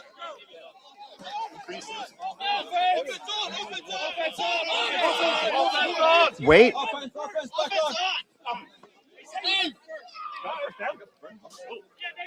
Must have been a defensive penalty that I missed because UCD is calling for the offense to go back out on the field.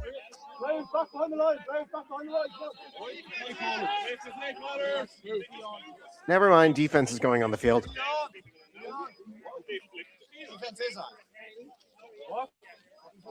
Officials are discussing something, but this is AFI, so that could mean anything. And it could also mean nothing. This is him. Yeah. This is him. Yeah.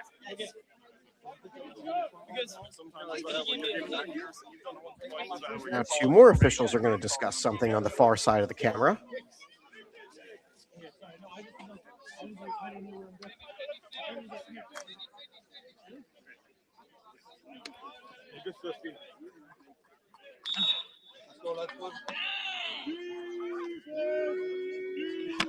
Henry in the offense back at the controls. Motion from left to right. High snap, and he is able to handle it. It's a run through the right tackle side. Vershu sprinting for him and gets beyond the 20. It's a first down run.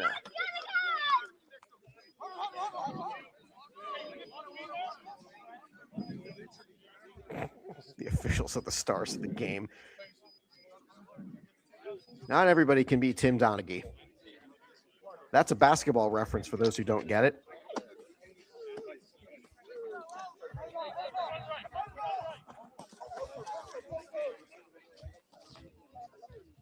I believe this is first down for the Mavericks. Bunch formation left side. And they're going to run that direction, and Henry is swallowed in the backfield. Tavir Toby on the tackle.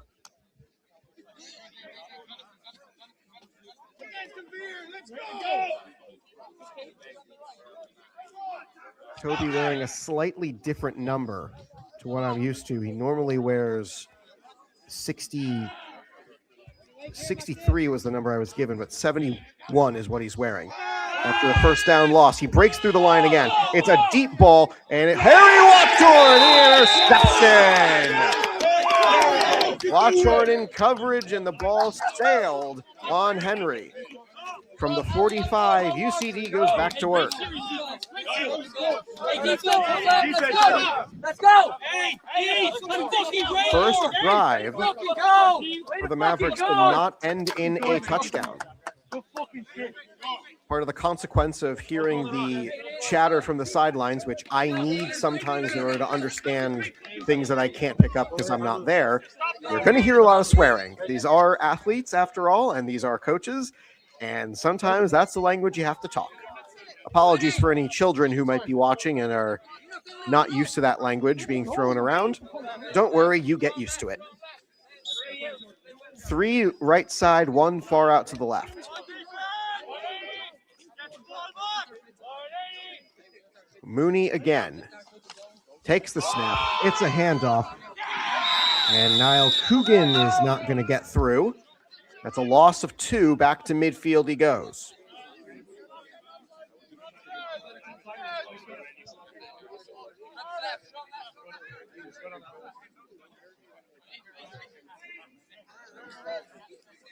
Have to mark his number. I was not given a number for Coogan, but he was the only running back I didn't have a number for. So by process of elimination, he's wearing 32. Pass out of the backfield. Coogan catches it on the run behind the line of scrimmage, and he gets positive yards. That's to the 3rd and about 8. Kyle, that's absolutely true. It is. Tell that to YouTube's censors, though. Can't exactly mark this program as made for children if it has copious amounts of F-bombs. Mooney on deep 3rd down. Deep drop, throws it right side, and it's caught, I believe. I have to assume it was caught based on the celebration from UCD's sideline. Sean O'Brien is tuning in from last year's team. Good to see you, Sean. They'll have 3 receivers left. Sen is looking for direction where he goes. Now it's going to be 3 receivers right. Masterson, Sen, and Freeman. I believe that leaves Donovan far out to the left side. All on the right. It's going to go for Donovan, and it is incomplete. 3 guys with a chance to catch that one. 2 for Louth, 1 for UCD, and all of them dropped it.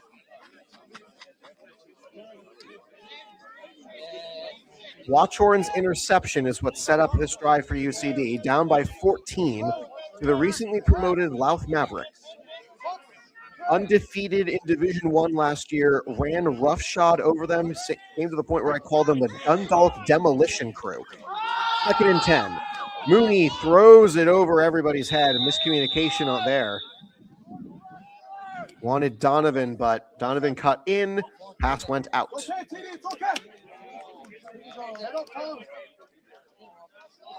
3rd and 10. Looks like they have to get to the 16 to make this a first down. This is UCD, so they will likely go for it, barring a huge loss. 3 receivers right, 1 to the left. Mooney again, deep drop back. He's got the blind side right on him. Cherpiche missed the block, and down goes Mooney. Sometimes you win those blocks, and sometimes you lose those blocks. And Cherpiche lost that battle. UCD is going to stay on the field.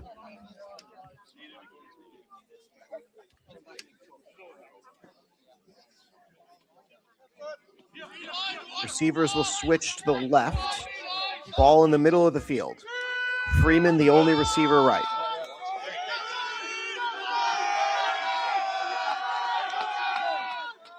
Mooney drops. Heavy rush. Looking for Freeman. It's over his head. Incomplete. Tries to draw contact. He does not get the call. And that'll be a 4th down conversion.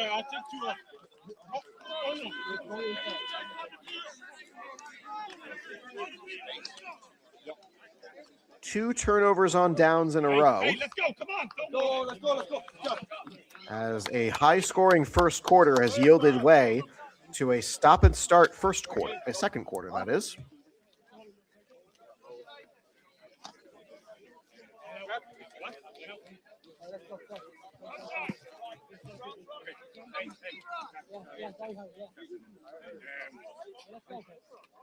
Sorry, that's 539.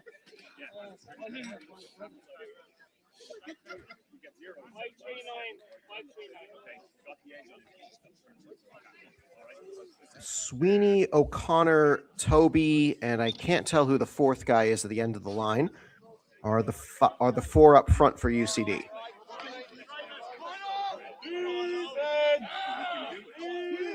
Henry with two receivers each side. Trying to extend this lead. It's going to be another pitch play. He's going to run. He's got a lane up the middle. Gets a few yards before he's taken down. McKenniff and Vershu teaming up on the tackle, I should say. I am a bit out of practice with my football terminology, especially with watching a lot of baseball and hockey the last several months. You lose the muscle you don't exercise. Two receivers each side, second down.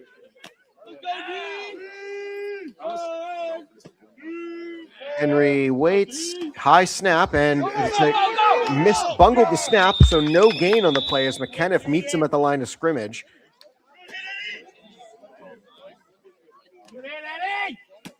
Eddie Goggins Jr. as well on that stop.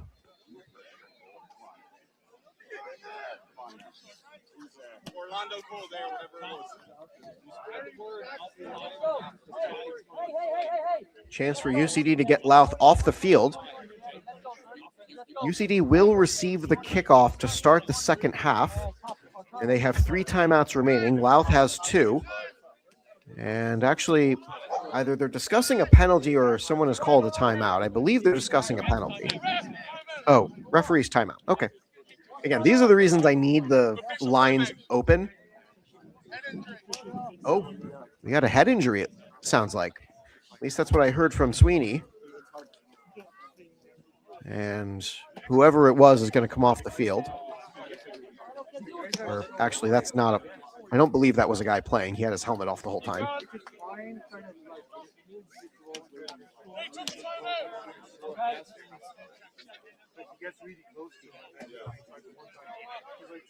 Third down and about halfway to go.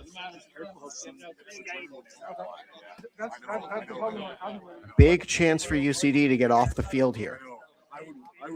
Down 2 possessions, a 14-point lead for the Mavericks as they blitzed UCD for 3 touchdowns to open the game. You did it great on the very last, like on the fourth down.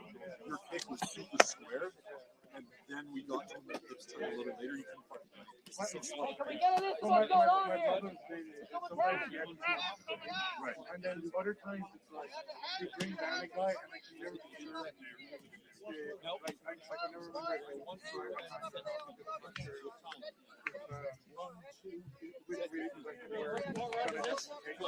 All right, so a player for Louth is being sent off for a head injury assessment. And Goggins Jr. is also going to go off.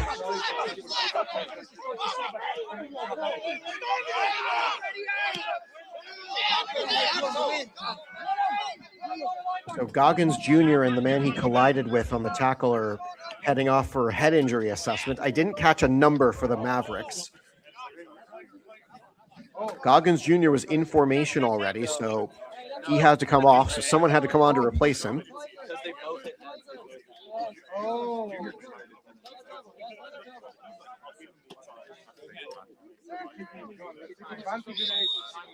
We're back underway. Critical third down here, midway through the second quarter. 3 receivers right, 1 to the left. Henry takes the low snap. Henry's going to scramble. Sweeney's running after him. He's got nobody on the side of the field. He yeets it out of bounds. No one was in the area, and I don't believe it came back to the line of scrimmage. There's a penalty, it looks like, as well, back at the offensive line. So for UCD, this is an interesting call here. Holding is the indication.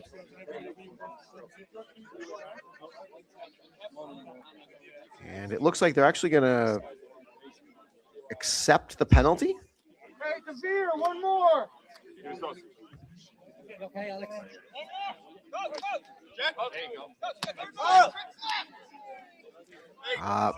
Coos, I'm not. Yeah, it is a different guy at quarterback, but I don't know who that is. I didn't get an indication of any other quarterback on the roster other than Ty Henry, and that does not sound like Ty. Direct snap run, and that's going to be run to the sideline. So on comes punt formation.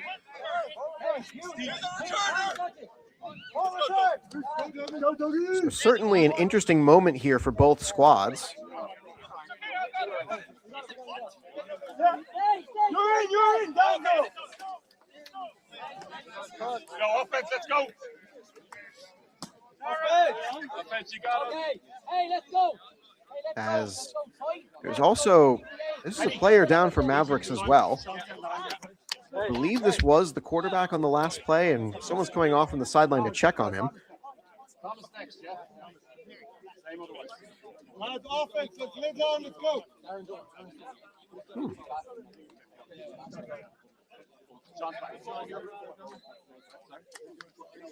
Wait.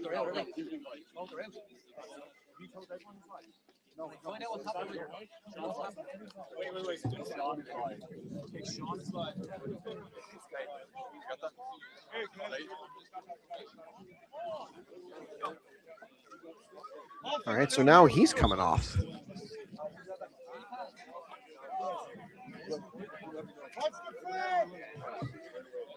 Call from the sideline is to watch the fake. It's quite a distance to go for Louth to fake it. But you never know. Punter is Finn O'Donovan. Low snap. He gets it all away. Sean Douglas receives it. Runs right side. Makes a man miss. And he's dragged down. And a flag coming in as well. I believe a hand got inside the collar. So that's going to tack on more yards for UCD off the return. SJ Baking, I wish I knew. So I sent around a voluntary bio sheet for both squads leading up to today's game. And exactly 0 players filled out that they were a quarterback for the Mavericks. I know it's Ty Henry who started because I remember that from the Harp Bowl. However, I can't pick out a number because these gold numbers are impossible to read. So I'm not sure who is in at quarterback for the Mavericks. Hopefully I get an answer.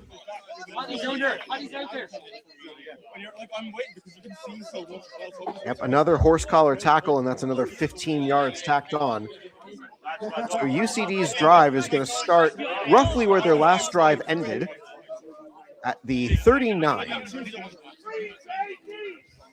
Chance here for UCD to cut into this 14-point lead, and that's Tygo O'Connor in at quarterback. And the penalty flag flew in as someone had to get it back. I thought that meant a penalty had been called. Yep, O'Connor is in at QB for UCD. Toss play, and he gets around 1. Getting past the line, Thomas Quigley is going to break through and have a positive gain running out of bounds on the Mavericks sideline. So now both teams have changed off of their starting quarterback as there is a flag in the backfield. We'll check on this. Holding offense. And that tacks 10 yards back on.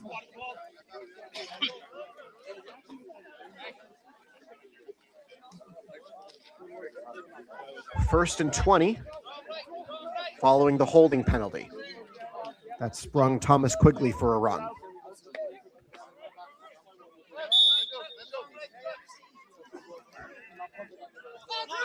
So first and 20 from beyond the 47.5 line of midfield. O'Connor, handoff, Quigley. Quigley breaks through, off the middle, gets past the original line of scrimmage, and is pushed out of bounds. Great first down run, sets up second and about 8.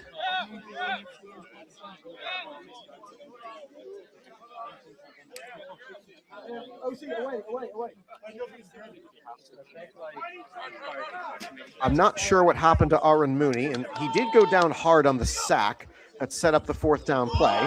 Quigley again on the run, up the middle. He gets through. He fumbles the ball. Freeman is right there to fall on top of it. He doesn't get it. And it's going to be Mavericks ball after the fumble.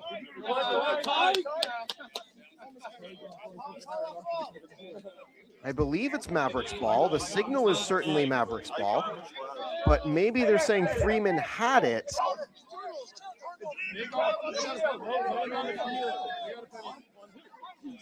And hang on a second, folks. There's a couple of things being discussed here. If there's a penalty on the defense, they'll just wipe the play. Flag is down at the far sideline, so potentially a substitution issue with the Mavericks. It would wipe out the play, and for UCD, that would be a net benefit. Yep, 12 guys on the field. So UCD is bailed out by the fact that the Mavericks had 12 guys on the field. So it's 5 yards from the original line of scrimmage. And since that was 2nd and 8, I believe that sets up 2nd and 3.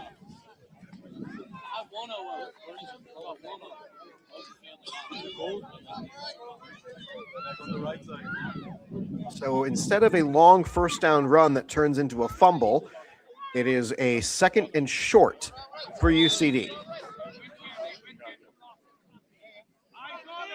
3 receivers left, 1 to the right. O'Connor at the controls. Handoff is again to Quigley, and it's a short gain, if anything. That brings up 3rd down. I don't know what time we're at. This is UCD's 3rd chance with the ball. And given the normal 12-minute timing rules, we're approaching the 2-minute warning, but we haven't had it yet.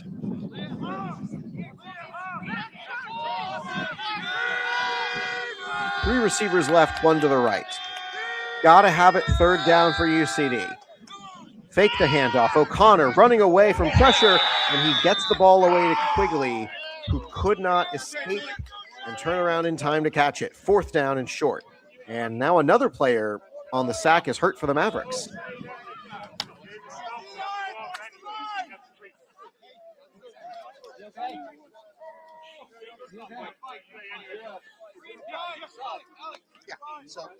There are a bunch of players for the Mavericks, and yeah, officials are going to stop the clock here to allow him to get checked on.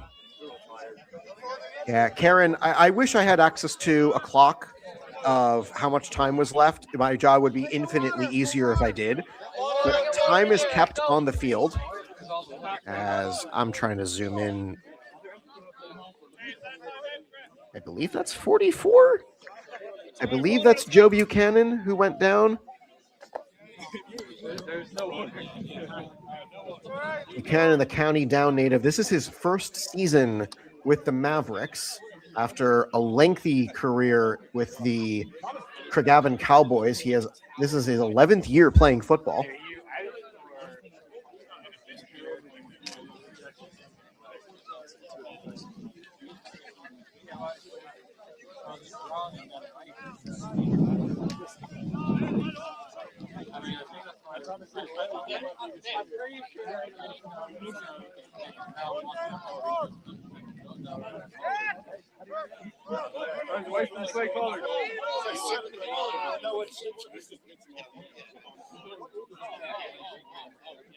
Sorry, somebody reaching out from the Craigavon Cowboys as I was talking about them to discuss getting the form for the bios for next week. Thank goodness someone is listening to me, because I give these guys enough grief if they don't fill it out.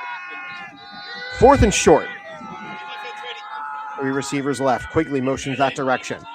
O'Connor looks right. He's got a one-on-one matchup with Freeman to the end zone, and it's almost caught. Would have been epic, but that's a 4th down miss, and UCD's defense is back on the field. 3 straight turnovers on downs. One-on-one matchup with one of your faster receivers down the sideline. You're down 2 possessions, worthwhile to take a shot. Just missed.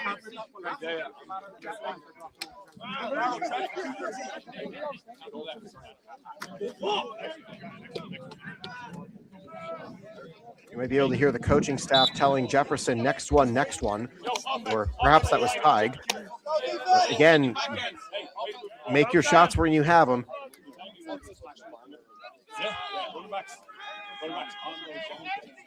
Third chance at the controls in this quarter for the Mavericks after a 26-point first quarter. Nobody has scored here in the second. Handoff on the run. It's Poulin off the jet sweep, and he is taken down after a gain.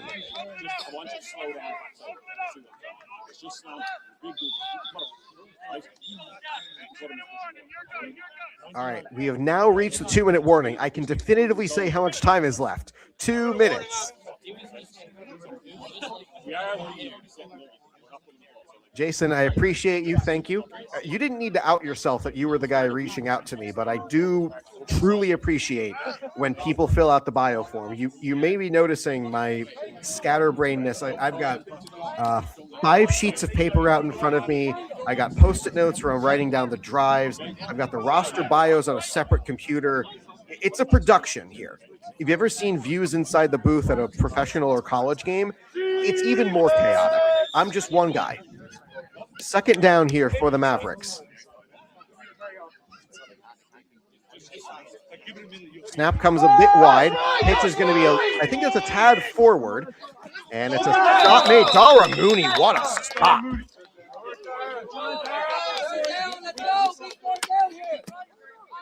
Mooney teaming up with Owen Corrigan for the stop. And I'm sure Dara learned that with his many years in Irish judo. He's a multi-weight class and multi-year class champion in judo. He's the older brother of quarterback Aaron Mooney. And Dara getting involved in football inspired Aaron to get involved in football as well. Third and short.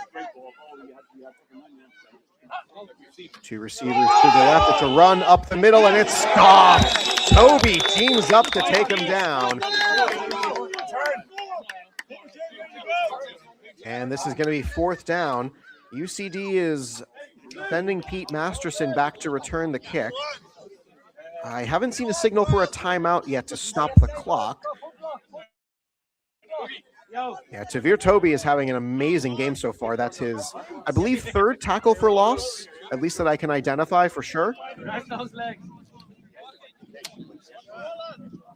UCD opting to save their 3 timeouts.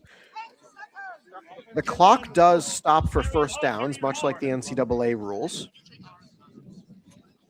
And they send to people after the punter, and no one gets to him. Ball gets away. It is not fielded, and that's going to be covered quickly at the inside the 10.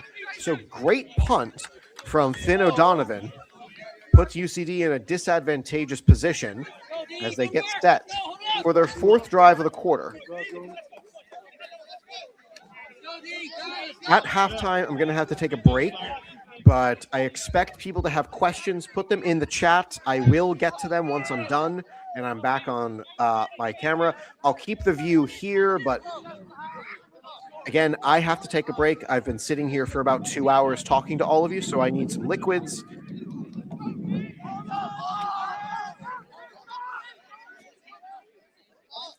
Tygo O'Connor back at the controls for UCD. And it is 3 receivers right, 1 to the left. The Mavericks are going to burn a defensive timeout before the play begins.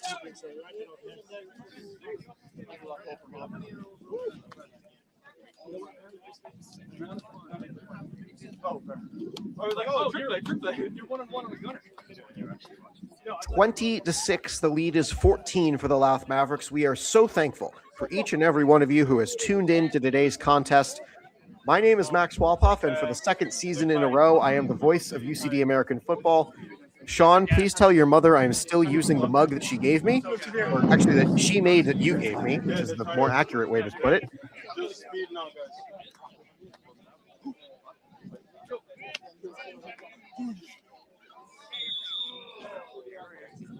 Chance here for UCD to potentially double up. They will get the second half kickoff to open the third quarter.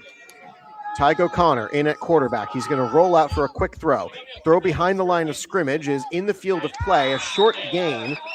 I believe they set up Masterson for the screen, as that's the first time out UCD.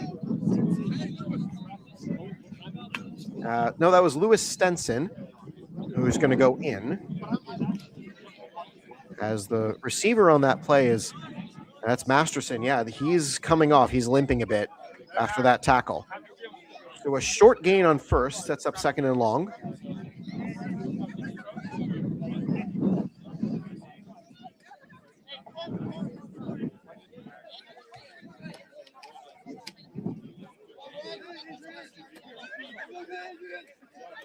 Most explosive play UCD has had all day was a kickoff return for their lone score back in the first quarter.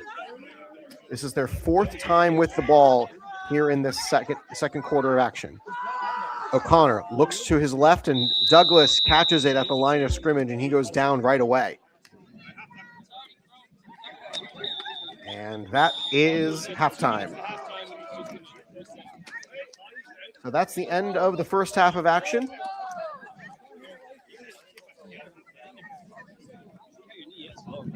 So it is halftime. UCD and the Louth Mavericks. 20-6 is the score.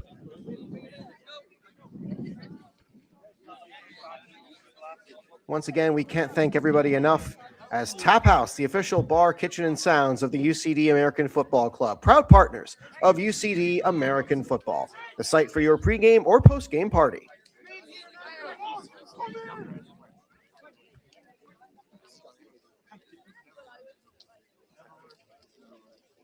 You're not taking it down, right?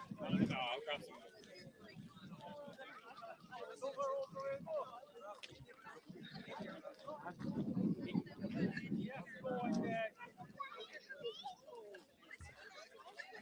Coach Letch, you know I'm a BU guy. Your Huskies stink. Stacy's Mom isn't that good of a song.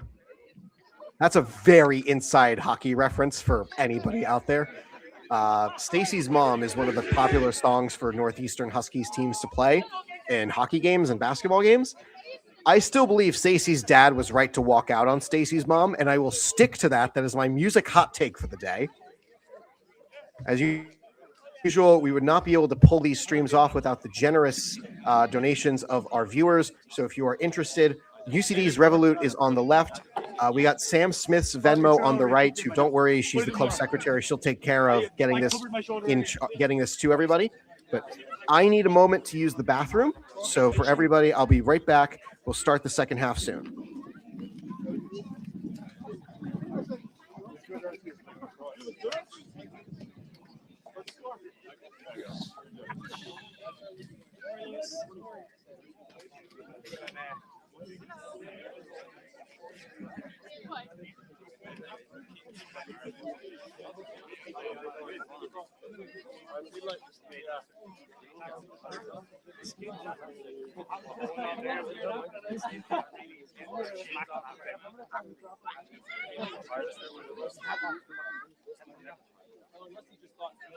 There was one punt almost got to the And I wish I knew.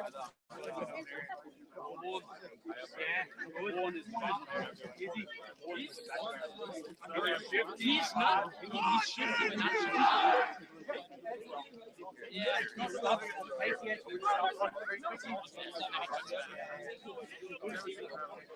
Yeah. I'm very late.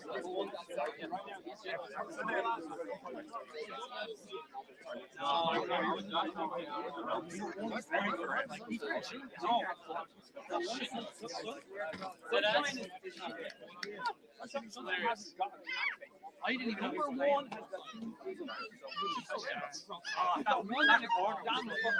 That's what it, like we knew that's what it was gonna be. No, now they're gonna get some no motion. That's it. Yeah.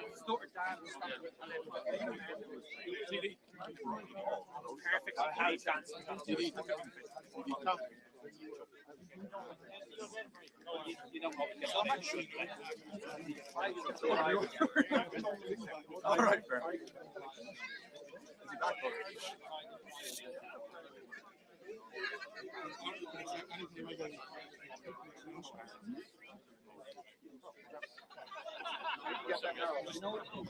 We're getting sound now.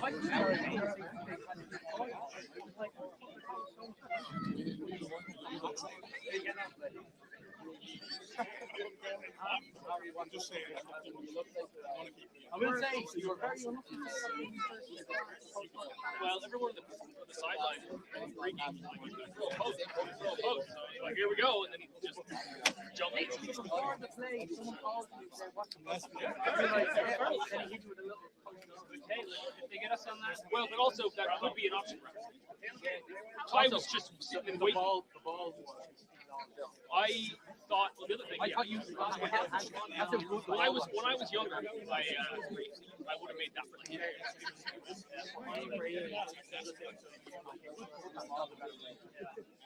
Well, great. Still, I mean, yeah. You go against good teams. Yeah. Well, it sounds like you might be playing some free.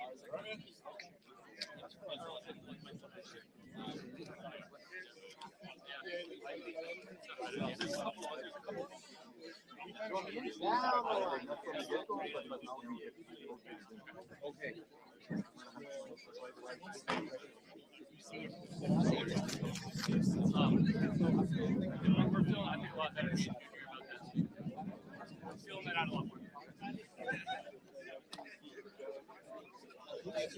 Like, I line it up.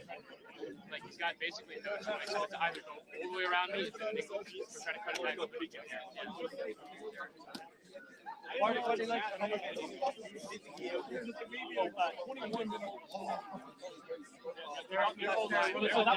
Like that.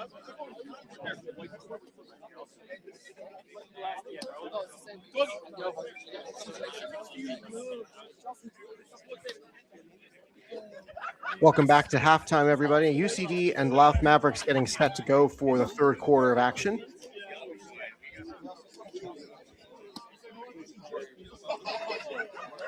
UCD's offense sputtering a couple of times in that second quarter. Again, an electric first with 26 points between the two squads, 3 touchdowns plus 1 2-point conversion for the Mavericks, and a kickoff return TD for UCD that resulted in 6 points and no conversion. Give me a second. I need to readjust my chair. Defense at the whiteboard. Let's go. Defense at the whiteboard. Defense, whiteboard. That's you, Dougie's last. So Dara Farrell is going to call over his defense and take on the role of a teacher here. Again, last year's team, very successful 7-1 regular season for UCD. They were finalists again for the 4th year in a row, but they were unable to get past the Belfast Trojans, the only team they lost to all year last year. Meanwhile, this Louth Mavericks squad, this is not the Maverick squad of about 8 years ago that made the Premier Division and was promptly sent back down. This Maverick squad is electric. However, with Ty Henry leaving the game momentarily, as I see Aaron Mooney lining up to potentially come back in the game for the third quarter. O'Connor came in halfway through that second. Who's got questions? We got plenty of people in the chat who are just sort of hanging around watching Jefferson Freeman, Tygo O'Connor, and Tom Donovan all catch and throw.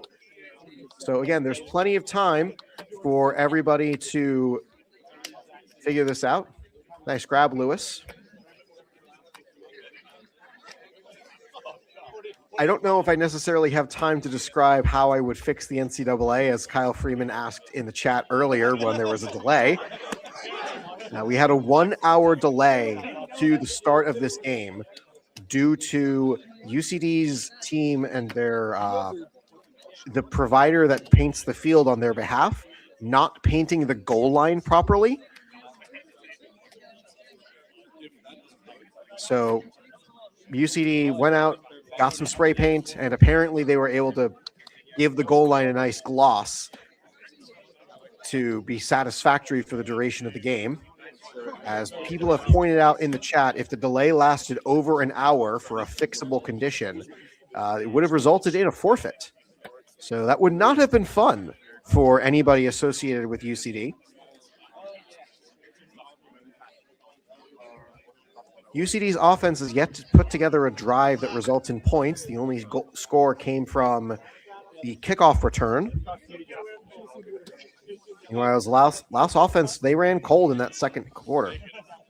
Interception, punt, go their 3 drives for the third. Throw it to him as well. Together, let's go. All right.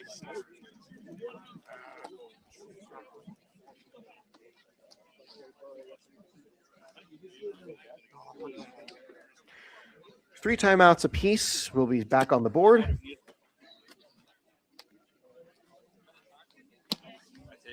I'm surprised we got 100+ people in the chat and no one's got questions.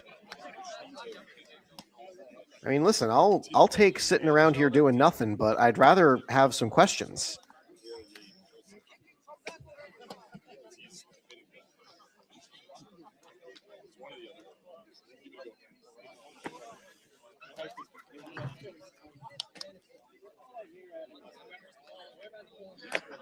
Okay, let it go to pick these together and practice, okay?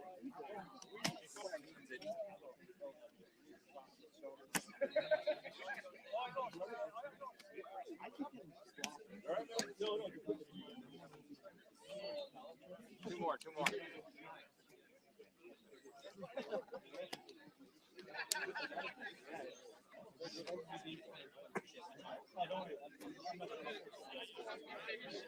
Hey, you know,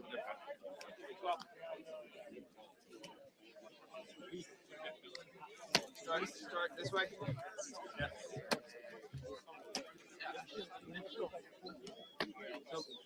Who is your favorite player? Dominic MP. Could you be specific, please? Is it in this game? Any trips back to Ireland in your future? Nothing is planned right now. I'm not certain if I'll be able to go back. I am starting a new job in April. Again, no plans are on the docket for me to go back.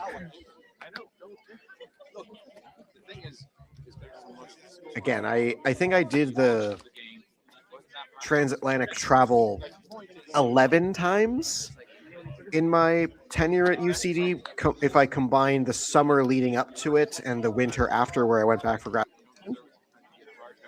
Nathan Hurdy is in at QB for the Mavericks. Thank you so much, Michael Reed, for letting me know that so I can write that in. Statistically, baseball is about 30% touch rate anyway.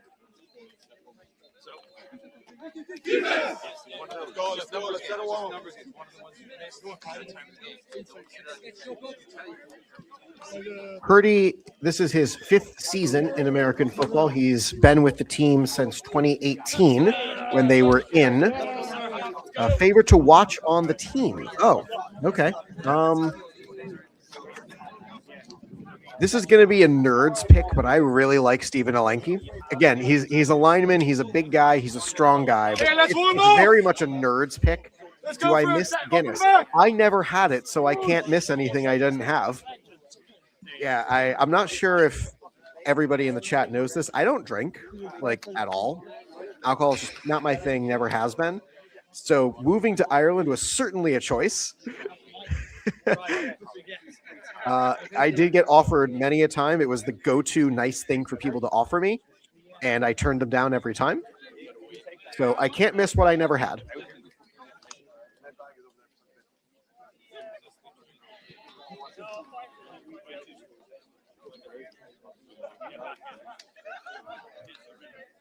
Mavericks and UCD both getting set to go for the second half of action. It's a 14-point lead for the Mavericks.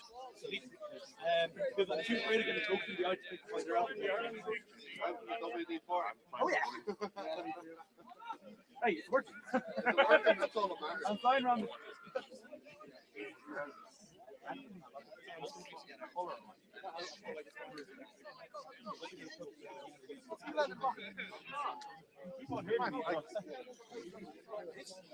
I showed you once. Sack. Oh, don't worry. We're too high now.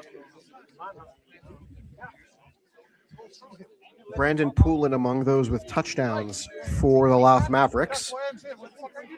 I believe he got the first and I think the third. And the gold numbers on Louth's uniforms are just impossible to read in the sunlight with this camera. Again, we don't need to go into my every game rant with this camera. It is an AI-powered camera that occasionally, like today, is very good and can pick up the nuances and save every play. But that's not been the case in other games. UCD sends out their return unit. Thomas Quigley and Arun Sen are the listed returners. Jefferson Freeman and Niall Coogan might be subbing in as well. As UCD will be going from right to left across your screen, attacking the northeast end zone. Which broadcaster commentator do you most enjoy listening to? Again, this is very much a local pick for me. I love Joe Beninati on the Washington Capitals streams. He is absolutely incredible. He has taught me so much without ever talking to me. As far as football guys I like watching, Gus Johnson is the best. I think Joe Davis does a great job with his time in Fox, but Gus Johnson is electric. I try to emulate his style as best I can, but he has a production team behind him and many years of training, and I have 2 computers and 5 sheets of paper with no support staff. So I love Gus with football. He's amazing. As we're back underway, let's have some more fun here. Kickoff is going to go left side for UCD's return team. As they take it out of the end zone, they break through a couple of tackles, but an ankle tackle brings it through. Great to see you back. Thank you, Stu. Very great to have you in the comment section. New players and or coaches you're excited to work with this season. I've been remote, and there is a flag because what else is new, and looks like the returner is down as well. I haven't actually spoken to many of the newer players on the squad because I'm not at practice. I'm here. I haven't been able to come back and meet anybody from the new team. I actually haven't even spoken to any of the new coaches, Coach Lech. So the answer is thoughts on Collinsworth. I think people give Chris Collinsworth too hard of a time. He might not be everybody's cup of tea the same way I'm not, but I actually like Chris. I think he's a good play off of Al in the past, and I think he's a great play off of Tirico. Mike Tirico really blew me out of the water with his coverage of the Olympics. Handoff from Mooney is faked. Mooney rolling, finds Donovan out of the backfield. Donovan cuts through, breaks 1 tackle, breaks 2 tackles, and he gets through. You got to bring Donovan down because that guy can break you for several yards on broken tackles.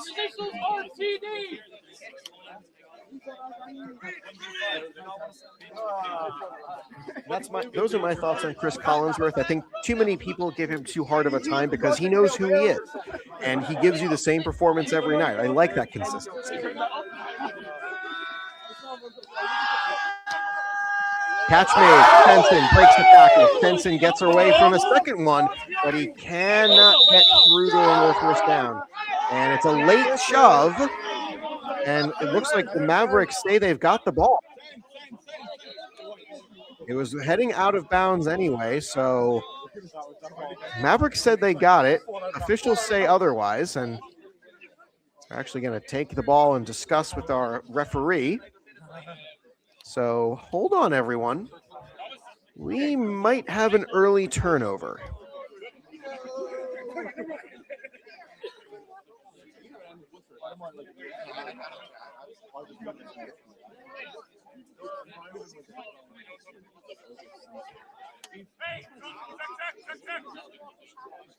UCD's offense is staying on the field as if it's all right. And yep, they do keep the ball.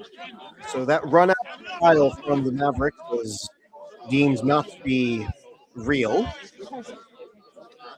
14-point deficit for UCD. They cannot afford a turnover this early to give the momentum right back to Louth.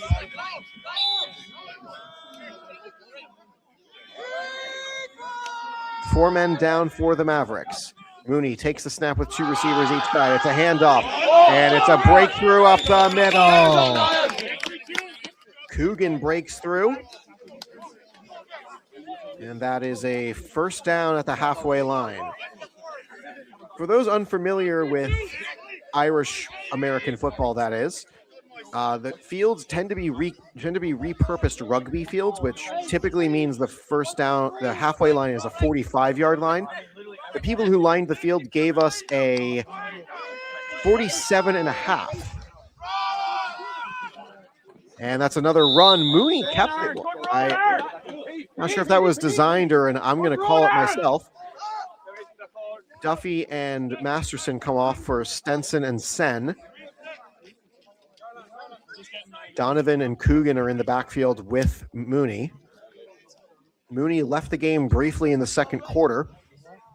Not sure if Ty Henry is going to come back at the controls for the Mavericks, as they have not had the ball yet.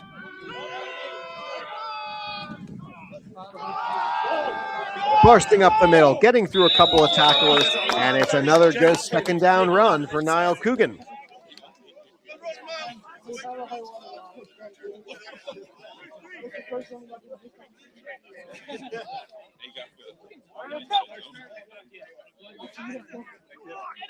Coogan did not give me a bio, so I don't know what to tell you about him. Few receivers each side. Coogan stays in the backfield.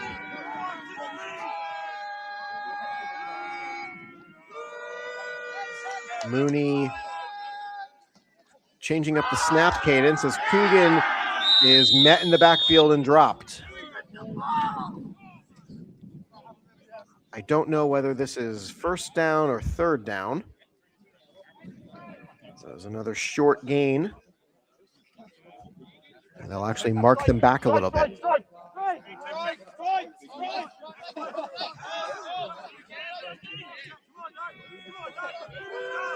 Three receivers left, one to the right. Coogan and Mooney checking in on the play again. As they change the snap cadence, it's another handoff. Coogan, who breaks through past the red zone line, breaking tackles, and he's flung down at the 18.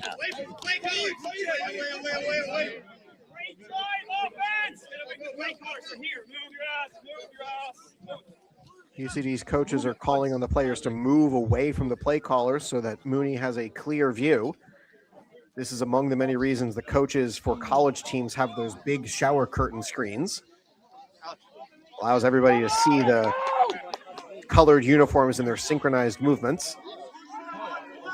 Donovan goes in motion left. Mooney steps back to throw, and he is stacked in the backfield.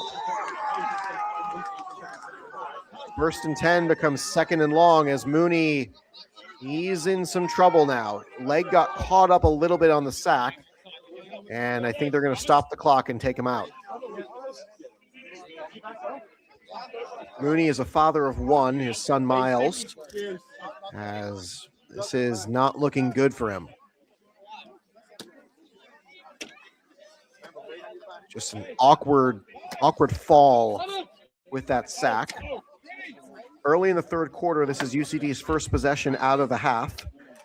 Down by 14. They already had to go to Tyg O'Connor in the second.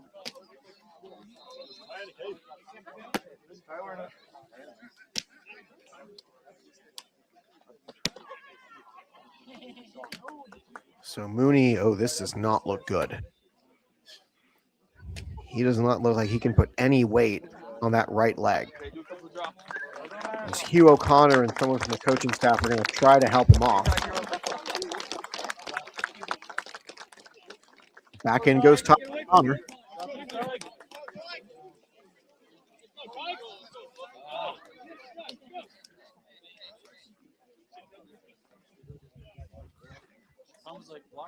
Well, let's see what UCD's offense comes up with here. Ball is going to be on the far right hash. Lewis Stenson is set up wide to the left side. Two in the backfield and two to the right side. O'Connor sets. O'Connor a handoff up the middle, and it's a short gain.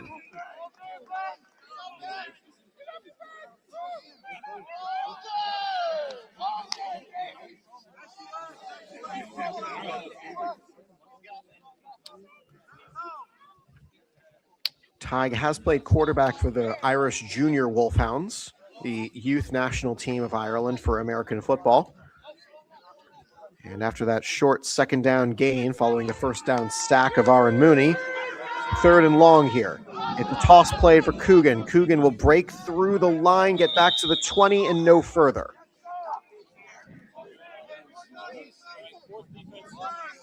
This is 4th down.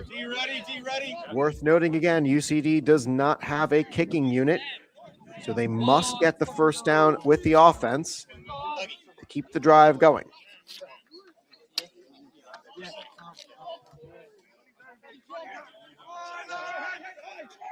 A lot more players on this UCD squad are playing both offense and defense than last year.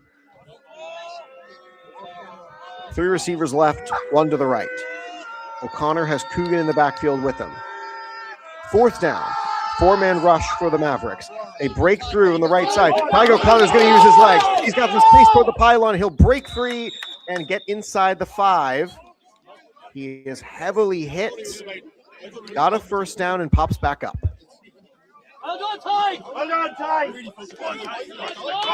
Didn't have a receiver open left. He had a lane and took it to the right.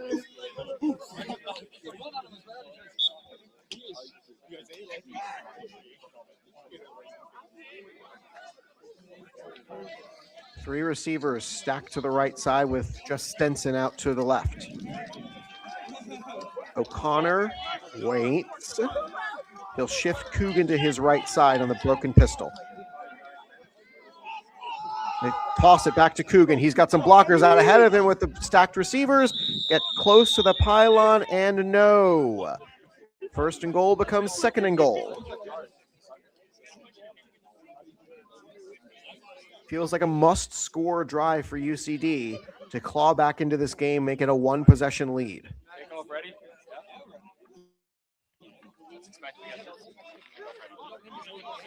And I believe that's at the 2. So this is no more than a 2-point conversion. I mean, UCD has not converted today. Coogan will spread out wide. O'Connor looks that direction toward the end zone. Touchdown UCD. Let's go,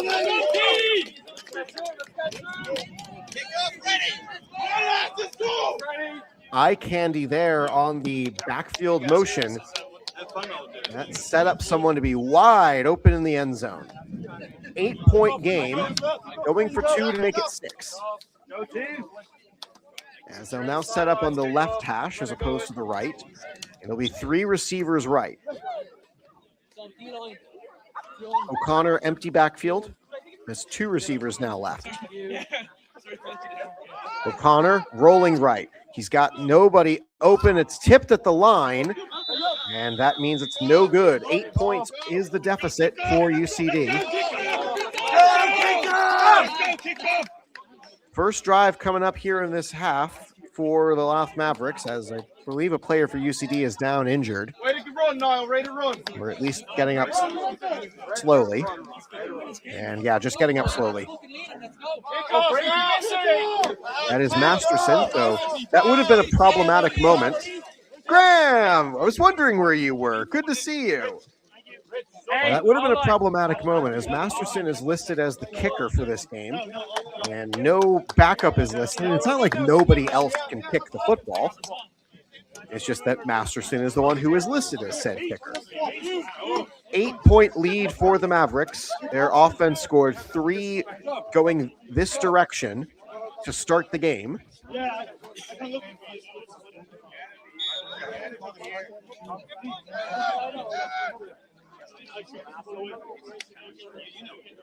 Someone wearing the number 18 just ran onto the field for the Mavericks, and I have no idea who that is because nobody has that in the roster bios they gave me. Masterson with the kick. We're back underway. As I believe that's an airplane. He drops it into the end zone. He's got to take it out, and that is wrapped up inside the 5. An unforced return error, and Louth's offense is way behind the 8 ball, along with a flag on the near side. So we'll check that first.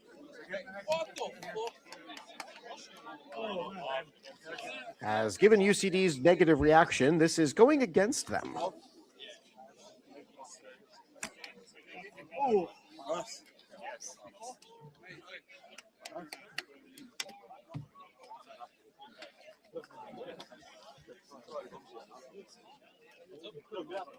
What happened to Aaron? He got rolled up. He got his leg rolled up in an awkward sack in the first drive of the third quarter. In the second quarter, he was slung down on another sack and went out for evaluation. He came back in for the third. They'll waive off the penalty, so no penalty, everybody. So, yeah, no penalty on that play. It's just a bad return inside the 5-yard line. Easily the worst starting field position of the day for the Louth Mavericks. Yeah, Aaron's leg just got rolled up really awkward. He could not put any weight on his right leg as he came off the field.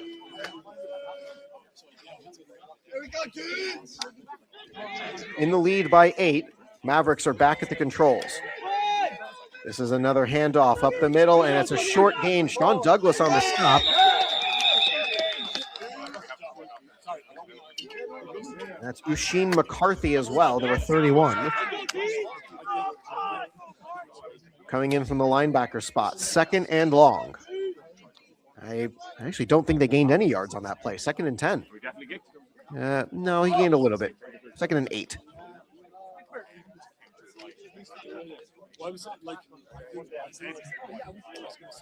Got a lot of people tuned in. Thank you so much for being part of UCD American Football, the season opener for both UCD and the Louth Mavericks.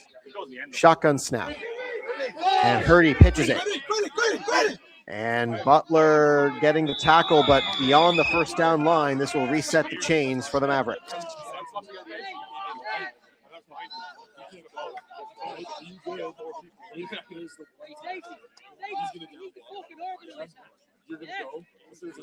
Call from the defensive coach, Dara Farrell, is that the safeties have to organize who has who on a play like that. Vershu, Mooney, and Douglas are out there.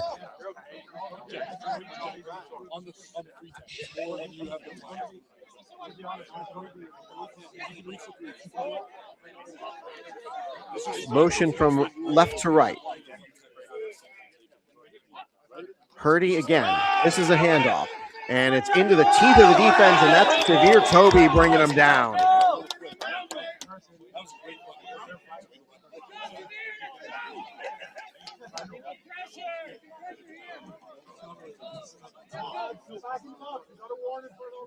UCD forcing a long 2nd down here after the tackle for loss from Tavir Toby.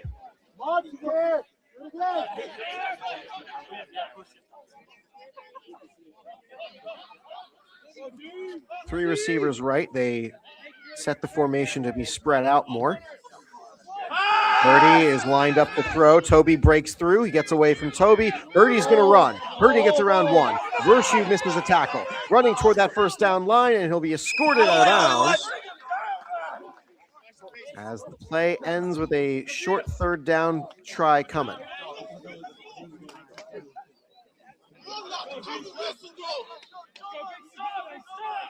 Toby's going to come off here.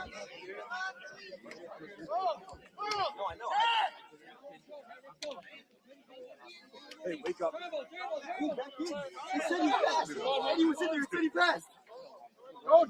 Two receivers each side. This is a short 3rd down. Big momentum chance here for UCD. Late change on the defensive call. It's a broken up pass, incomplete.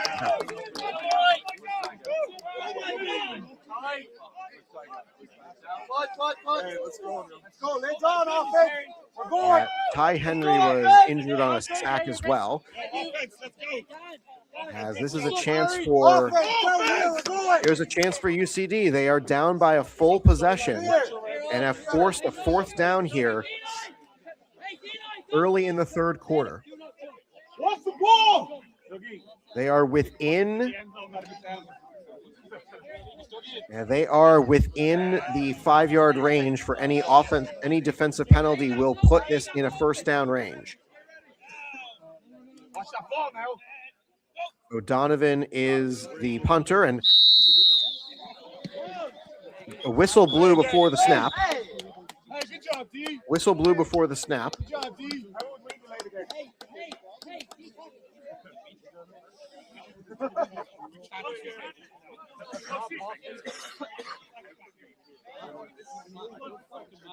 I'll check on that one.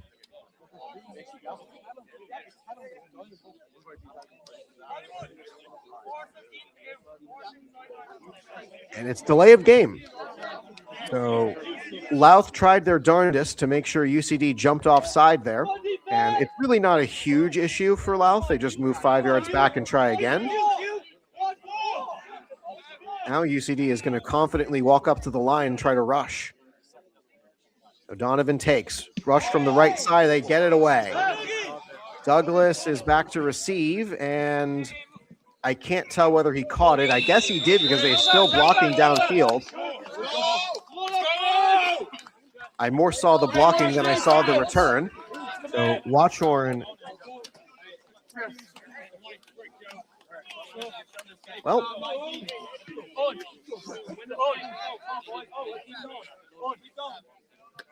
I believe that was Harvey on the blocking outside.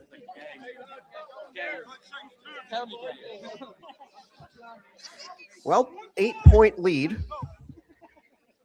as that's now the third punt today for the Louth Mavericks.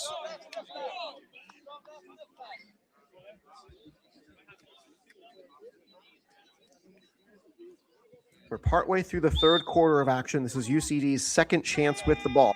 Tygo Palmer in at quarterback, 2 receivers each side. Linebacker blitz coming. They send a run straight into it. And that is a short gain, if anything.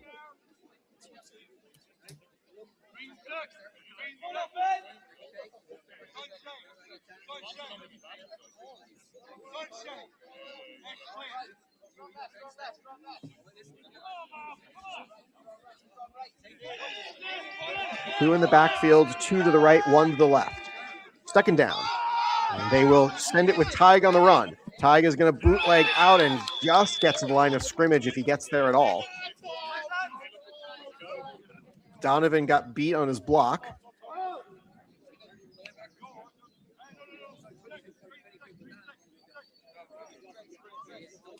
I believe that was Sean Graham, number 80, but gosh, these numbers are just atrocious from this angle and this resolution camera. I'm sure they look fine on the field.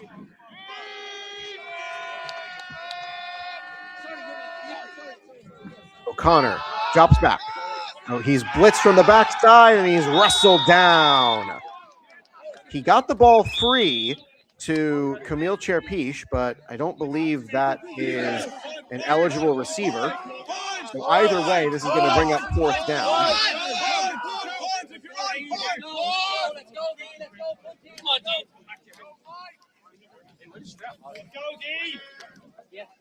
UCD will line up to punt.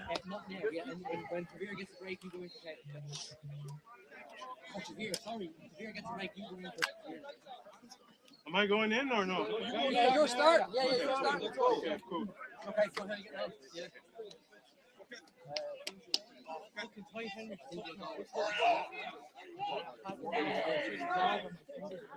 Donovan back to punt, and he takes another high snap. It's a rush from the left, and Donovan is able to get it away. It bounces free. It's a UCD roll, and that ends up being a great field position flipper for UCD.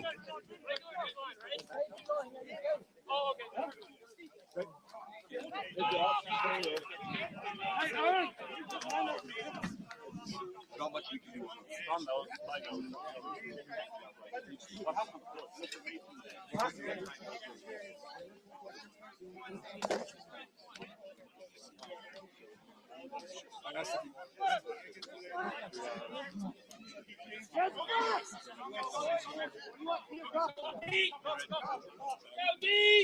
Chance at the controls again for Hurdy. 3 receivers right, 1 to the left with a running back also to the right. Actually, it looks like it's 4 receivers right.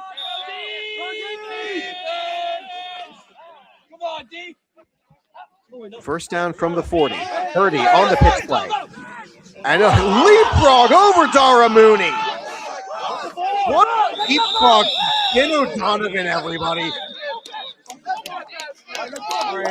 Even I can clap for that, Finn. That was amazing.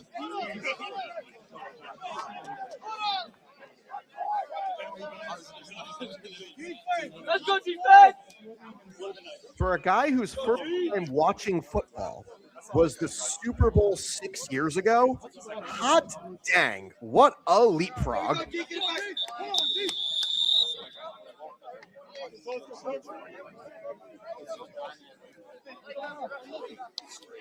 And that is the end of the quarter. Really quick third quarter of action. Both teams had the ball twice, and Louth's chance with the ball has not ended on this second drive. But again, UCD did take a lengthy first drive, and I don't believe there's a running clock. It's just they had a few solid plays in a row and limited incompletions. They did take their time. So at 11:40 a.m., it looks like we're about to get started with the fourth quarter of action.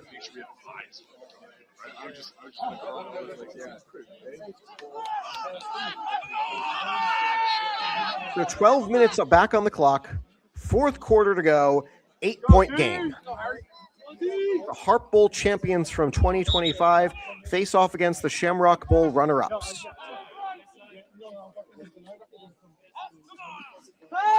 Purdy back to throw, looking left side, going deep, and it's broken up by Douglas, incomplete. Hey,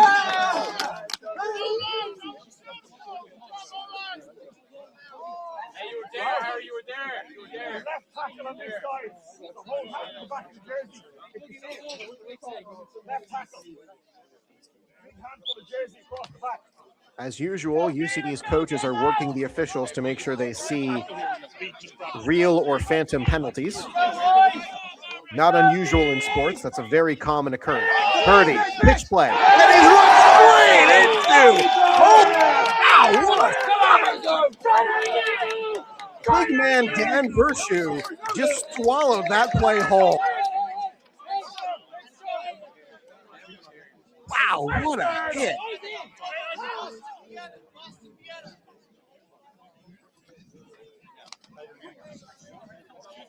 Y'all saw that, right? Dang. What a hit. This is now third down. Opportunity, as it looks like the Mavericks are going to call their first timeout of the half. Timeout Mavericks. 2 plays into this fourth quarter of action. This is a huge chance for UCD to force the Mavericks off the field and go back on offense. They cannot take the lead on their next possession because it's an 8-point advantage, but they can tie the game.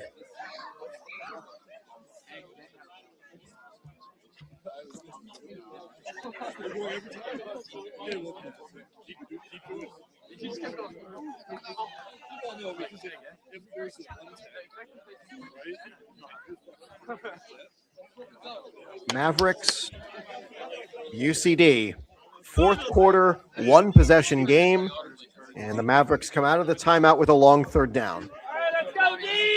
Folks, where else would you rather be? You got 170 people who tuned in for an hour plus delay, for a 50-minute start delay in this game due to lines being not printed correctly. Nathan Hurdy at the controls. It's a full half rush, and it's a short throw around the tackle of 1, but not around the tackle of 2. That looks like it's not going to be enough for a first down. And it is indeed fourth down. Toby's going to come off.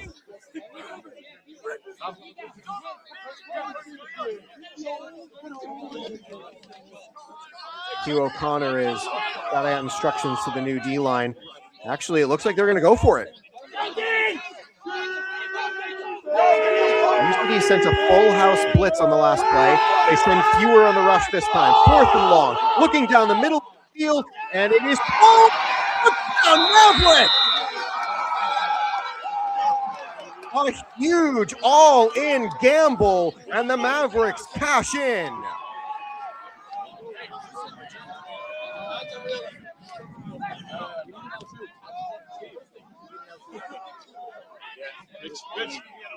Rich.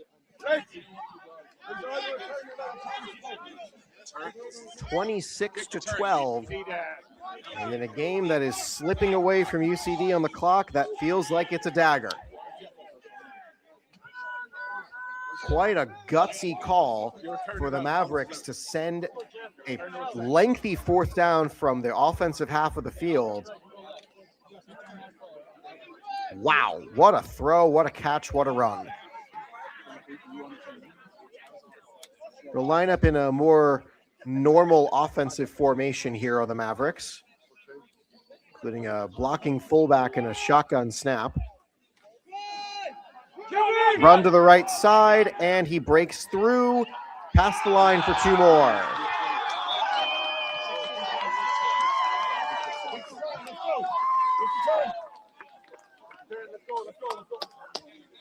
Mavericks 20, UCD 12, and this just got harder.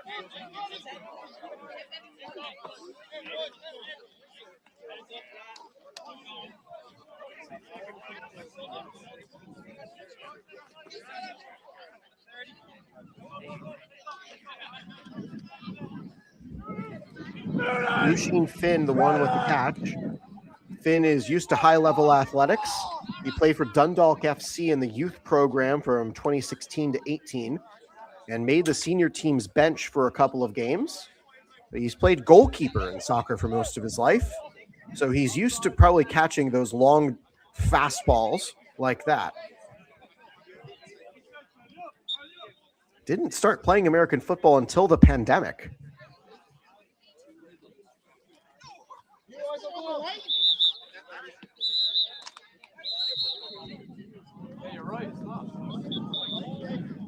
As there's a brief break here because the kickoff ball is not on the 35-yard line, as is required.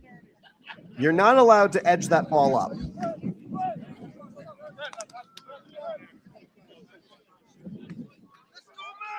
$16-point advantage for the Mavericks. Does UCD have any magic here as we start their next drive? First drive of the fourth quarter. Caught down the sideline. And is going to break up the middle, and not quite.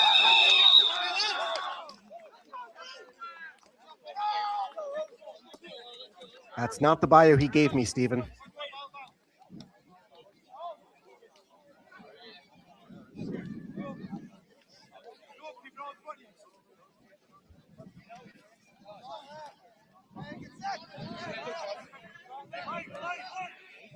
Tyke O'Connor is in at quarterback for UCD.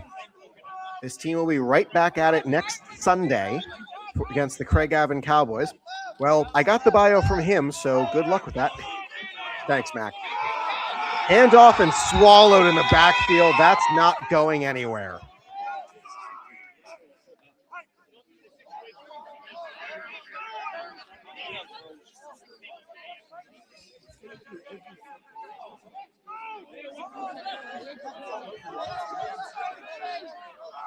Oisin Finn's bio contradicts itself because he says in one sentence he didn't play football until the pandemic in 2020. Toss play, Masterson. This is going to be a good run. Niall Coogan, it looks like, breaking through and almost a first down. I will say, though, a few sentences later, he says one offensive player of the year for the Mavs in 2017, but that doesn't track with the first sentence of his bio. So again, I point that out because I was reading the first sentence, not the rest of it, and I only just now realized it was contradicting itself.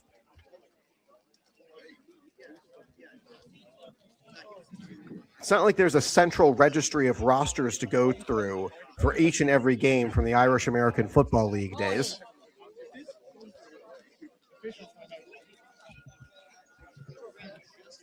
Officials are discussing something as I believe rain is starting to fall in Dublin.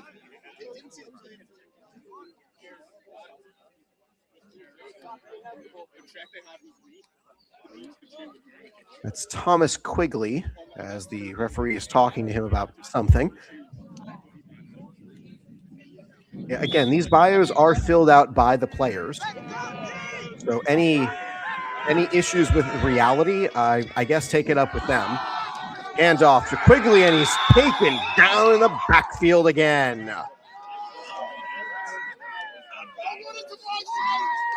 That's going to be a second and long. Actually, no, it's fourth down. They didn't get the first. So on comes the punt unit for UCD. And the likelihood of a comeback just got smaller.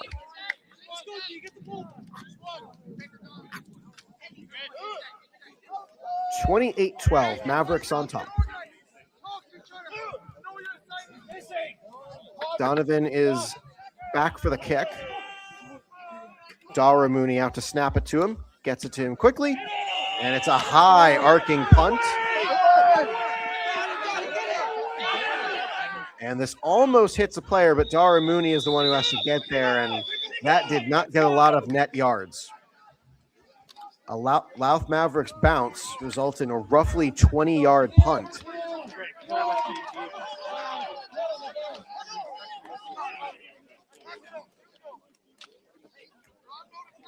Second punt in a row for UCD after a touchdown to open the half. A long touchdown pass to Usheen Finn. Got the score this way. And Mavericks back on the ball their second time this quarter.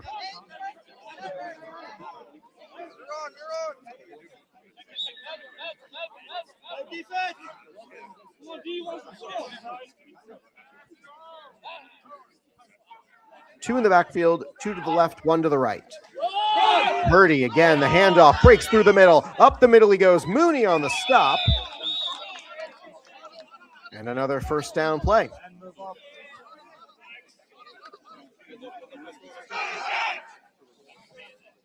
Heard the call from the Louth Mavericks defense. Finish it.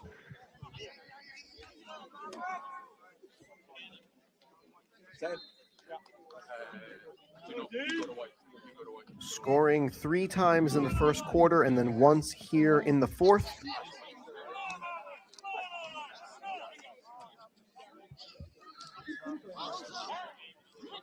Two in the backfield. Strong on the left side. It's another run play, and this one is taken down.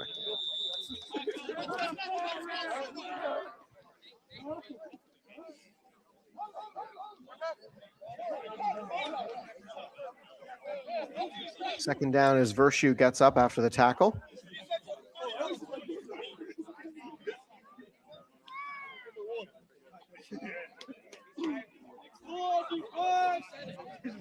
Thrilled to see each and every one of you tuning in. And for the Louth Mavericks fans that are tuning in, you should bother your people about getting a live stream to go.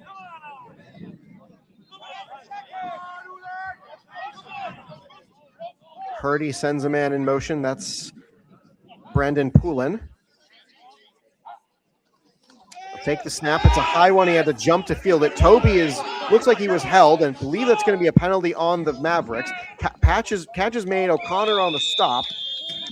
Check the foul, so hold on a moment, as maybe an injury as well on the tackle.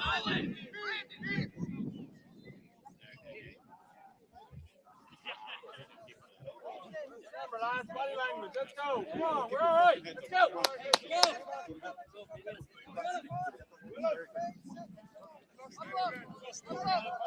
So they'll march the penalty back, second down Mavericks.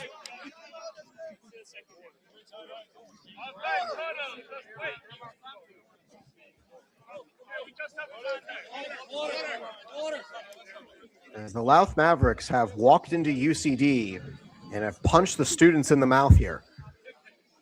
Louth opened the game with an 8-point quick strike drive and followed that up with 2 more touchdowns.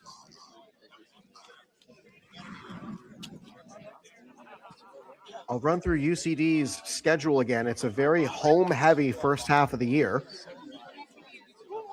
They'll play the Craigavon Cowboys next before traveling north to face the Belfast Knights, and then they'll come home for the final game before student classes end, a game against the Belfast Trojans. Actually, I have that reversed.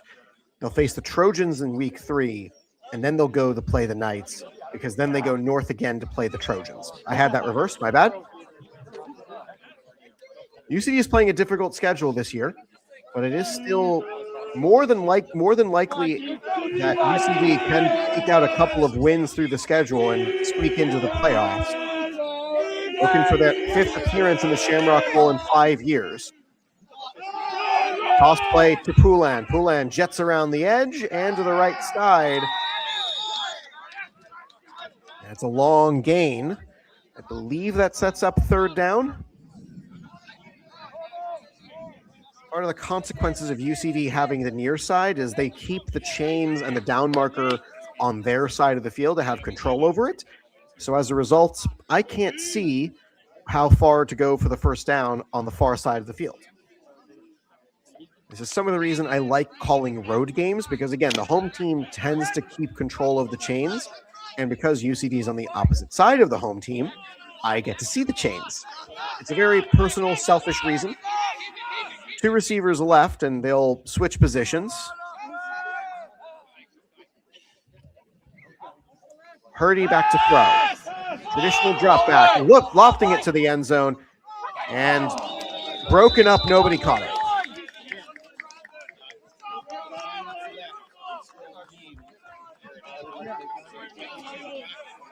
I believe this is 4th down for the Mavericks. And again, I definitely think they're going for it.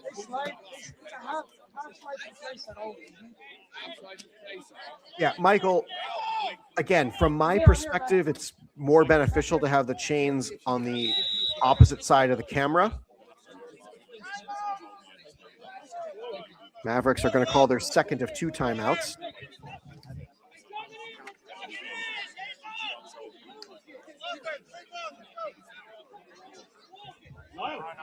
UCD is down 2 scores, as again, this game is getting to the wee hours.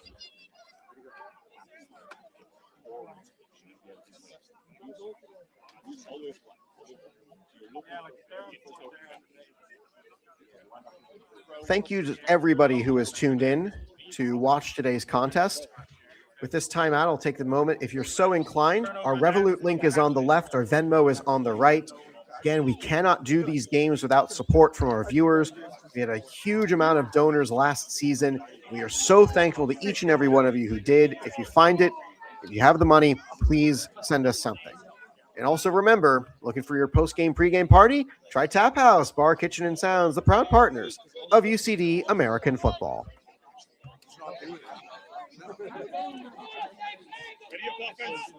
Fourth down option here.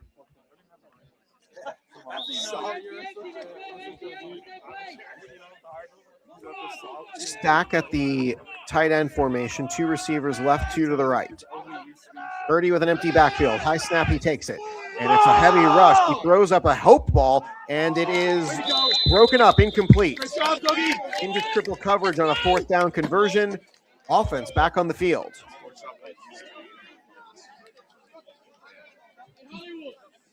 I should have got it online. You can get them online for like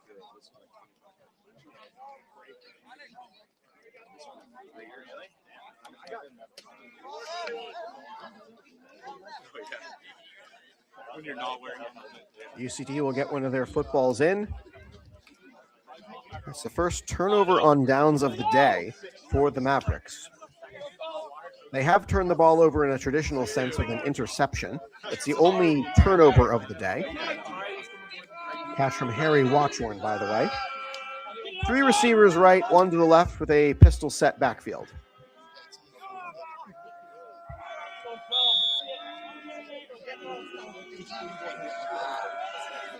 We're approaching noon Eastern time in the United States, so almost 4 o'clock after the quick start. Freeman is tackled for a short gain. An important run as Freeman, he's going to limp off the field. Max will come on to replace him. Freeman is looking a little worse for wear there on the bench side. I say bench as if there's somewhere to sit. There isn't.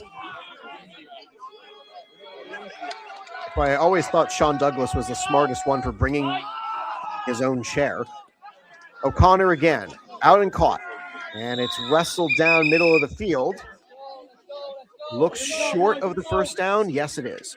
3rd and 3. every drive now feels like a must score for UCD. They are down 2 full possessions. We're not inside of 2 minutes yet. 3 receivers right, 1 to the left. O'Connor back to throw. Looking top. He's got Duffy. Duffy makes the catch. He fumbles it out of bounds. And they're going to, I believe, call this incomplete. Nope, they'll call it a catch and fumble. Fumbled out of bounds, so it's because it's a fumble forward, it comes back to the spot of the fumble. He had the ball, and the officials are trying to adjudicate whether he had it long enough with a foot down to indicate possession.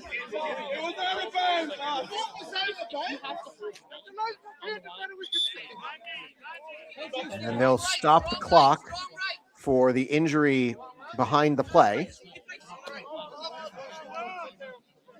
And it is indeed a first down UCD. From the 42? 42, we'll call it. We've been on the air for over 3 hours as Hugh O'Connor comes off. Not normally an offensive player.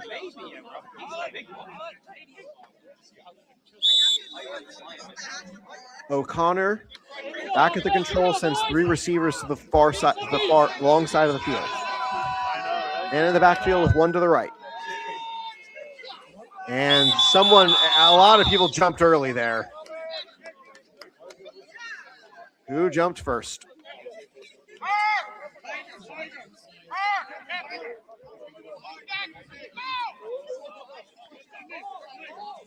This is first down, and there will be a false start on the offense. Another thing they could not afford.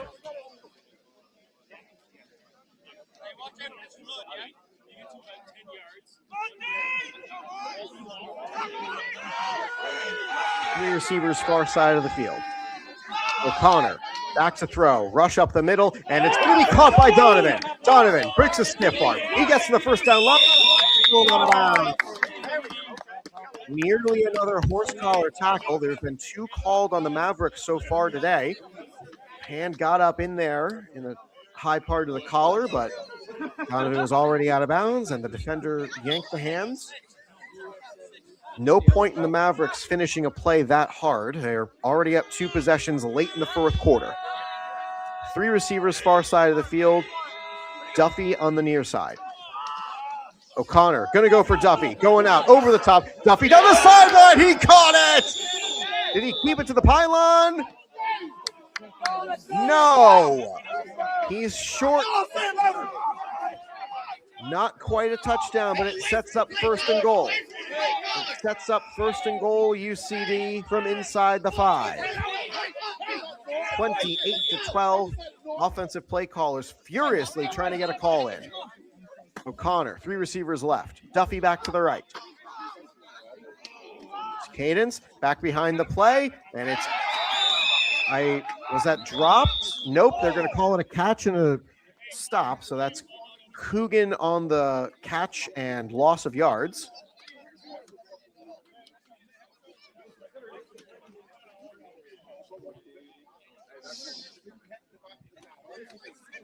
Three receivers left.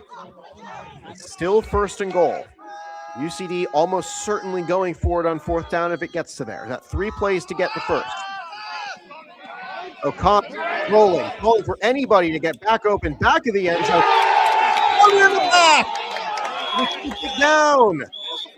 No, wait, there is a flag. We'll check that first as O'Connor ran out of bounds. So we're going to hold everything, folks. Game is not quite over yet. Flag is in the end zone, and a player for the Mavericks is down on the UCD sideline.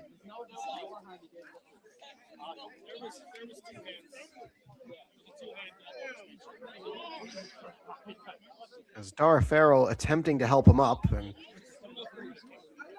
he does get up now.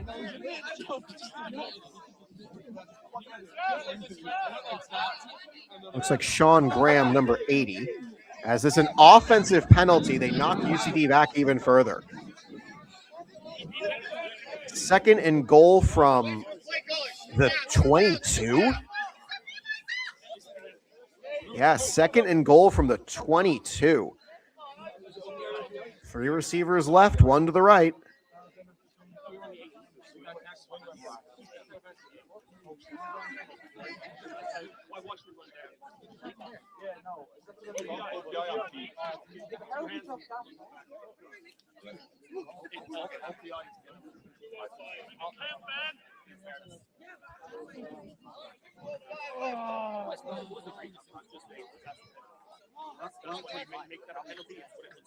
This game is not totally over. UCD does need to score quickly here and likely recover an onside kick to have a chance.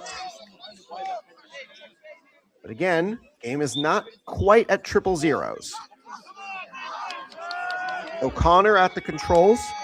Mooney went out injured on a sack late in the third. O'Connor looking deep down the field, has somebody open. It's Donovan, and it is incomplete.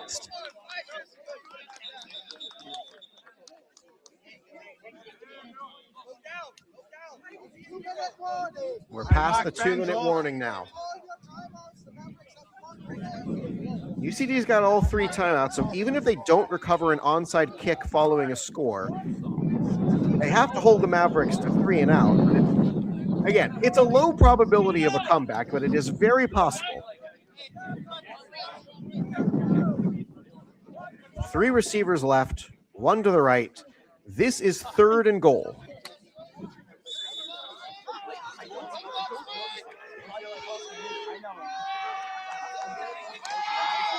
Receivers going deep down the field. Got a man open underneath. It's Stenson. Stenson with a stiff arm gets through 1 tackler and makes it a makeable 4th down. Timeout UCD. They'll burn 1 here. As I believe also Stenson isn't getting up. Oh, no, that's a Mavericks player. I can't tell who it is. Once again, this is a gotta-have-it situation for UCD. 4th and goal. Must score to keep their hopes of a win alive. They have to get the 2-point conversion as well. And that's not a guarantee. They are 0 for 2 today on 2-point conversions. They tried 1 from their short yardage package and 1 from their regular offense. Duffy, Donovan, and Masterson are the receivers on the right side. 4th and goal for the game. O'Connor takes. He's got a rush up the right side. It's heavy, and it's incomplete.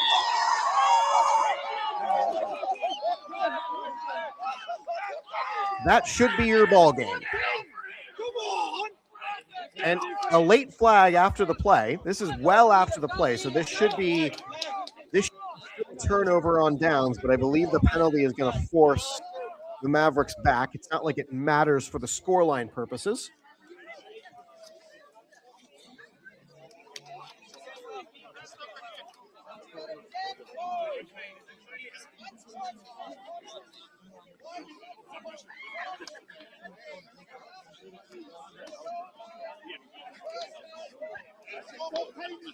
So it'll be 1st down Mavericks following the turnover on downs. 28-12, a 3-score first quarter, put the wheels in motion for this one, as UCD's offense was unable to get a whole lot going. Kickoff return touchdown and a long drive to open the second half are all the scoring UCD got.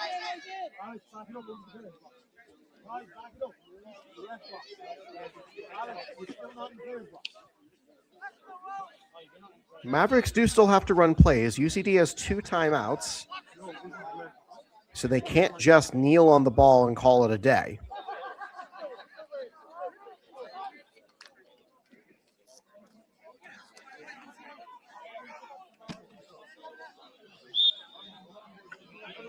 Nathan Hurdy's done an impeccable job as the backup quarterback after Ty Henry went out with a concussion. Again, you got to snap the ball properly as a run up the middle is going for no gain.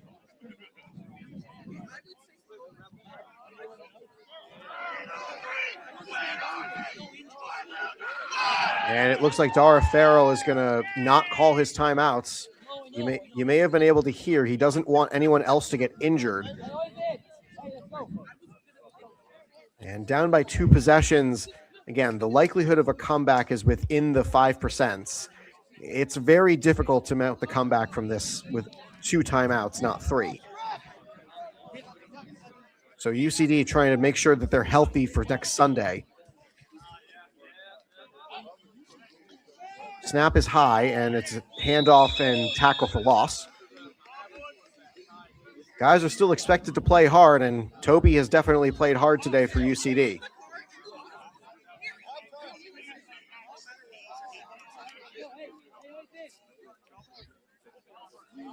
And this will be an unusual spot for UCD, losing the opening game of the season.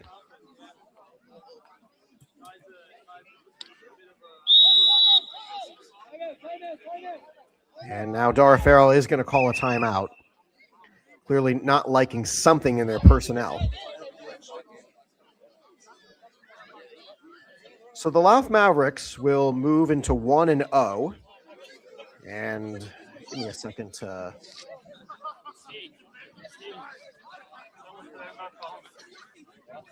Their next game is going to be March 28th at home against the Cork Admirals in Dundalk.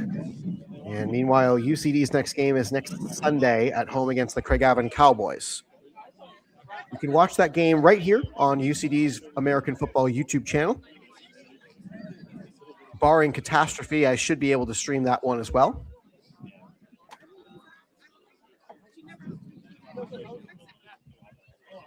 (28-12) margin.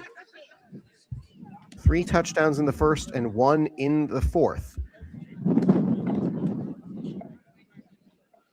2 for 4 on 2-point conversions are the Mavericks today, as UCD take a timeout to organize their defensive calling, and Dara Farrell must not have liked something.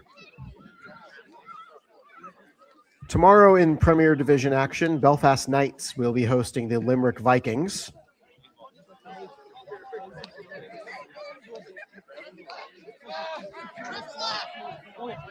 Both the Cowboys and Vikings staying up despite 1-win seasons, helped out only because of the points deduction to South Dublin Panthers for forfeiting games. Hurdy is going to run. He's taken down in the backfield. A nice sack from Patty Sweeney.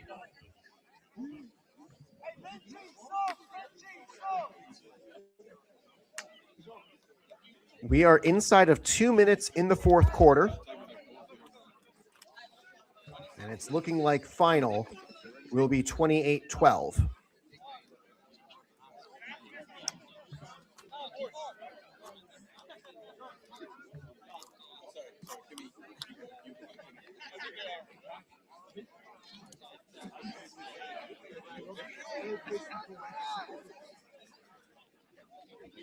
This is punt formation, as it is a deep fourth down for Louth. So, again, the game's not done, but the scoreline appears out of reach. As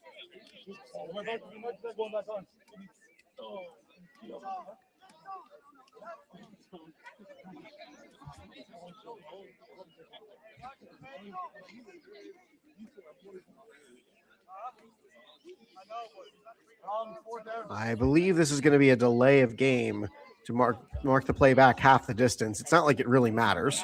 You're half the distance from inside the 5 anyway. Punt here for the Mavericks. And it's blocked punt. Duffy can't quite get it. It's picked up this time. And Hugh O'Connor is going to fumble the ball out of bounds.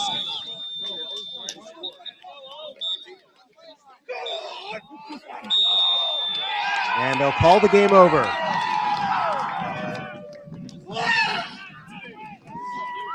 (28-12) your final score. The Louth Mavericks open their Premier Division season with a victory, and UCD drops to 0-1. Next Sunday will be UCD's next broadcast, live on this channel against the Craigavon Cowboys. It'll be a 1 p.m. local start, hopefully. We thought that about this game, too, because the game was delayed for 50 minutes due to the invisibility of the goal line. UCD had to run and get spray paint, and they figured out a way to make the goal lines more visible. That allowed the Louth Mavericks to run in 4 touchdowns. So we thank you all for joining us. On behalf of everybody with UCD American Football, my name is Max Wolpoff. Thank you for joining, and have a great rest of your Sunday. Saturday it is, sorry. Have a great rest of your Saturday. We're thrilled all of you have joined us. Thanks for the comments. Thanks for the fun. You guys have been a great audience. Be sure to tip your wait staff. Sorry, I'm sounding like a stand-up comedian now. Anyway, thank you again to Tap House, the official bar, kitchen, and sounds of UCD American Football, proud partners of the club. Perfect spot for your pre- and post-game parties.